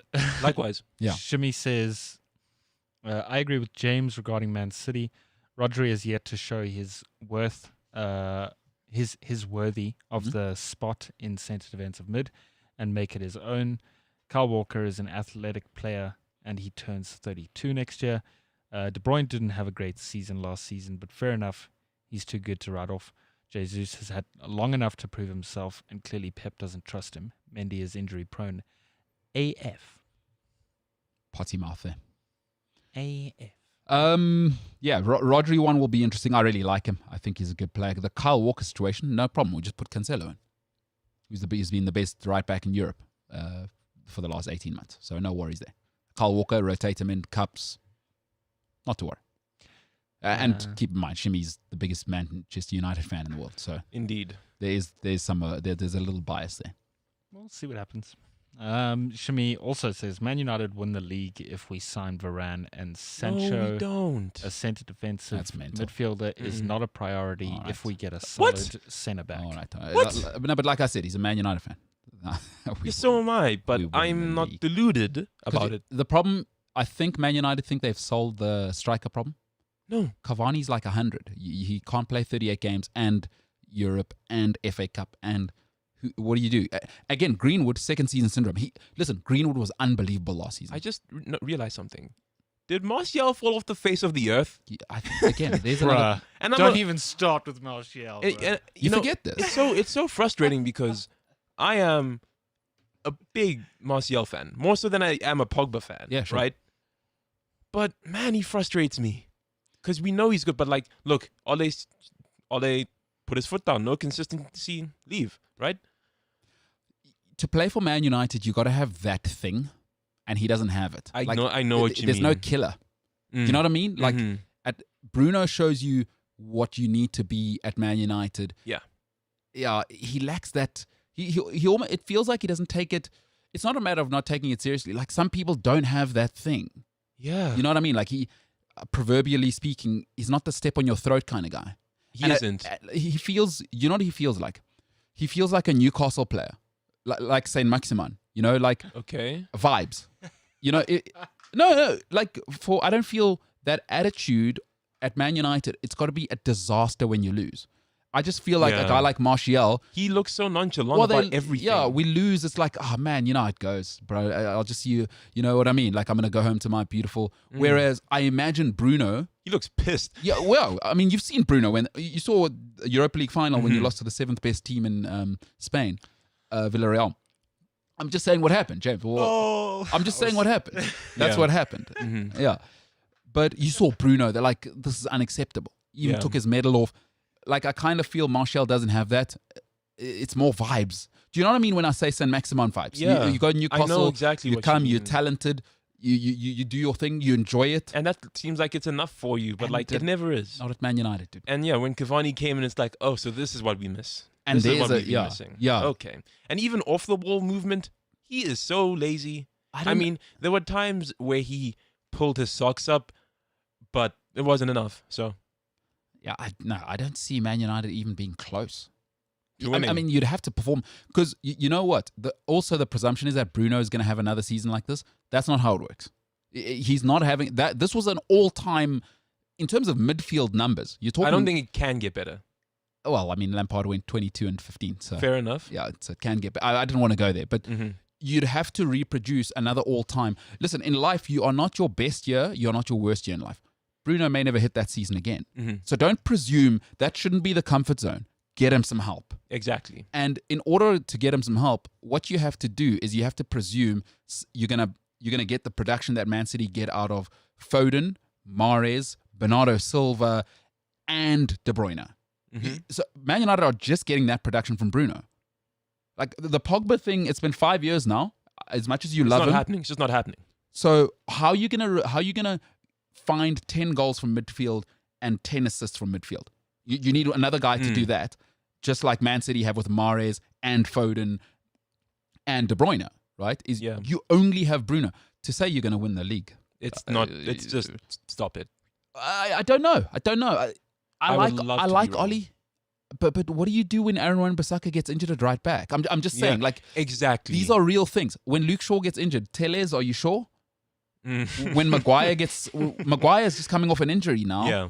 What happened? What's the rotation? You know, last season, I think Man United really got away with the injury thing, right? We did. Luke Shaw was magnificent at left back, but we know the last few seasons, that's not who Luke Shaw is. What happens there? What happens when Bruno gets injured? Yeah. Think about the fall off the cliff. Like, who do we have? Juan Mata in 2021. What if Bruno, it's not even an injury thing. What if Bruno suffers exhaustion and by February, he falls off a cliff? I'm not saying it'll happen. He's a magnificent player. Bruno's world class. Then you got to bring McTominay in. And I'm afraid Man City, you know, when Mahrez gets injured, do you know what they do? Is they move Bernardo Silva to the right. Exactly. You know what I mean? Levels. Yeah. When Laporte gets injured, do you know what they do? They bring John Stones. You know, he's out. No worries. Nathan Ake, like he's a 40 million pound defender. Is at Man United, you got Twanzebe. Yeah, we'll have a United player starting and an Everton bench. But what's Twanzebe doing as Man United's backup centre? Yeah. Are they going to fix that? Because, by the way, you got to fix two. You've got to fix Lindelof and you have to fix Bailly, as you were saying. Because you need backup for backup, right? Absolutely. For Bailly, you need backup for Bailly. Yes. That's a great hashtag, backup for Bailly. And you use the number, backup for Bailly. Yeah, I'm saying, James. Hashtag backup B, for Bailly. B for B. Nah. Get out of here. I like it. Get out of here. I don't like Man United, but I like it. Big time marketing. All right. What else we got, Jimbo? Zapeta says, Man United need Man United need too much to challenge for the title. But my bigger issue is in their transfer dealings. How long has the Sancho saga been going on, and how United is used so players can get better deals? The Sancho thing's been going on longer than the Lord of the Rings trilogy director's cut. It's mental. It's actually incorrect. It has been around since it's they unbelievable. first it's mental. started doing sliced bread. Yeah, I look forward to seeing Man United fans hyping it up. If that doesn't work out, they got a situation on I've their seen hands. way too many photoshopped Sancho pictures. Listen. Well, even if they get him, if that doesn't work out, Ollie's got some problems. Yeah. Anyway, what else we got? Shimi says, if United finish the season without a trophy again, unfortunately, I think it's curtains for Ole. It will set the wrong tone if he is retained after another unsuccessful season. Exactly. That's brutal. What if he comes second? That's magnificent. Family show. Really? Yeah. Not good enough. Oh God, no! I was gonna swear to smithereens. God, yeah, not good enough at all. And like you said, you're setting a precedent if you keep him again. You Jeez. really are. People get spoiled. Listen, Man United need to be very clear. I think 2013 was the last title you won. Yes. Be very, very careful. You're not that team. Second's not the... I know, but my expectations, they just don't drop. And it is what it is. Cheapers. Sure. Must have been a hard 8 years for you. No, ungrateful bunch, these guys. Jeez. Yeah. Ollie's just come in, stabilize things. Yeah. In fairness, he lost to Villarreal. I mean, I don't know what he's doing there. Where were Villarreal in La Liga again? Seventh. Just sorry. below the 6th team in Spain. Okay. Yeah. All right. What else we got, Jimbo? Okay, cool. Got you. And Shoma says, did you know that the Krusty Krab, which is the restaurant in SpongeBob, One of is them. actually a real crab trap? Really? Yeah. Wow. That makes a lot of Did sense. you guys not know that? No. I haven't watched SpongeBob since I was like 14. The show- shape of the building is a Yes. crab trap. Yeah. Oh. No, that's cute. Hey. I mean, SpongeBob is smart like that. That doesn't surprise me too much. This show it's incredible, this type of listeners. we've got. Relationships. No, everything. Yeah. SpongeBob. Psychoanalysis yesterday. Pavlov. Just incredible. Who knew? All right. Who Also, said that? Who said that, by the way? In Shoma. They deserve a gold medal. It wasn't. Yes, it was in Shoma. And then Zapeta said, also, Mr. Krabs is the only crab in Bikini Bottom. It's true. It is Yeah. true. It is true. Money. Also, fun fact about SpongeBob, each character represents one of the 7 deadly sins. I knew that one. Cool. It's not fun. So that wasn't fun That for was me. fun. I can see that. Not yeah. for me. It wasn't fun I for can me. see I that. already I can knew see It was that. fun for... Yeah, I wasn't Okay. aware of that, but thinking about it, that makes Yeah. that makes complete sense. They are archetypes. Shimi says, yes, I agree with Umbi. I think United are tired of Pogba. I think the world is tired of him. No, you know what? Sometimes also, it's also not to characterize Pogba as a bad guy. In every relationship, friendship, whatever it may be, it doesn't have to be a disaster to break up. Like sometimes things grow apart. and things run their course. And by the way, in life, people always say, "Oh, we must grow." Sometimes you grow apart, as Garab was saying. Is sometimes you got to keep an eye on things that you guys are growing in the same direction. Sometimes you grow apart, and it's not a terrible commentary on Paul Pogba. He won't be the first, and he will not be the last mega talented player to be swallowed by the monster that is Manchester United. It has swallowed many, many, many, many people. The Memphis Depay, Angel Di Maria. It's not on Pogba. Man United's a different beast. It is a different beast, especially if you're talented. You must remember when you come there, Paul Pogba arrived in the shadow of the great David Beckham. You're talking about Ruud van Nistelrooy. You're talking about Roy Keane. He arrives in the shadow of these guys, and nowhere else in Paul Pogba's history has he had the type of pressure he's had at Manchester United the second time around. And when you follow Paul Scholes, this is what happens. And quite frankly, maybe Paul Pogba isn't as good as people think he is. That's okay. But I think Man United need to be responsible for both sides now. And sometimes do what's best for both sides. Move on. I don't know. Every time I see him play for France, it's different stuff. Maybe, like you said, maybe it is Manchester United. And no expectation. Yeah. The expectation there is Mbappe, Griezmann. Again, that's what I'm saying. I don't think it's his quality. Yeah, It is, that's what I'm saying. I'm with you. Yeah. I'm with you. I think Man United, sometimes we forget. Man United's a different beast, folks. Yeah. You're on TV every day. You're on the front pages every day. And Paul Pogba, for all of his gifts, maybe that side of things he doesn't love. I can imagine and especially how the English media have dogged the guy over the past few years. United's a different beast. Yeah. So I would agree.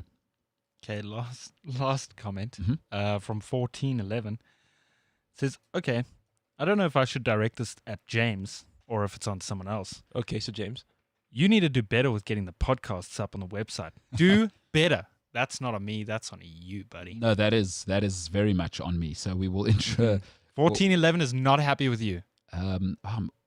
Okay, no, we'll check. We'll check what's happening. Oh. Speaking of which, you can get the podcast on cliffcentral.com. You can sometimes get the podcast on cliffcentral.com, the Cliff Central app, or wherever you get your podcast. We'll follow up on that. Thank you for letting us know. I don't even know what's going on. If the podcast not appearing. All right, I'll check. I'll make sure we check that. If I don't check it, Greg will check it. We have been posting it, though. I don't know what's happening. 1411 is not happy, and you need to do and the customer's better. always right. All right. Garabo, good stuff. I hope Man United don't burst your bubble. You know what I'm saying? I do. Sorry. I just Yeah, don't like hope them. not. Jaden Sancho. Really hope not. Are you think the Sancho thing's going to happen? I don't even think about it at all. Thinking about Manchester United transfers is terrible for your mental health. Let me tell you something. reality is always there, whether you ignore it or not. So, I know. Jadon Sancho, what would it do to you if he went to Man City? Would you have to wash yourself in the fetal position in the shower? Scrub yourself. What changed? Man City have another class player. No.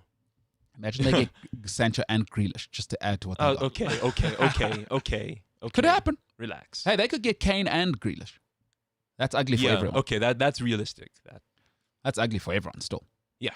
And James Maddison. No. Pep doesn't do that.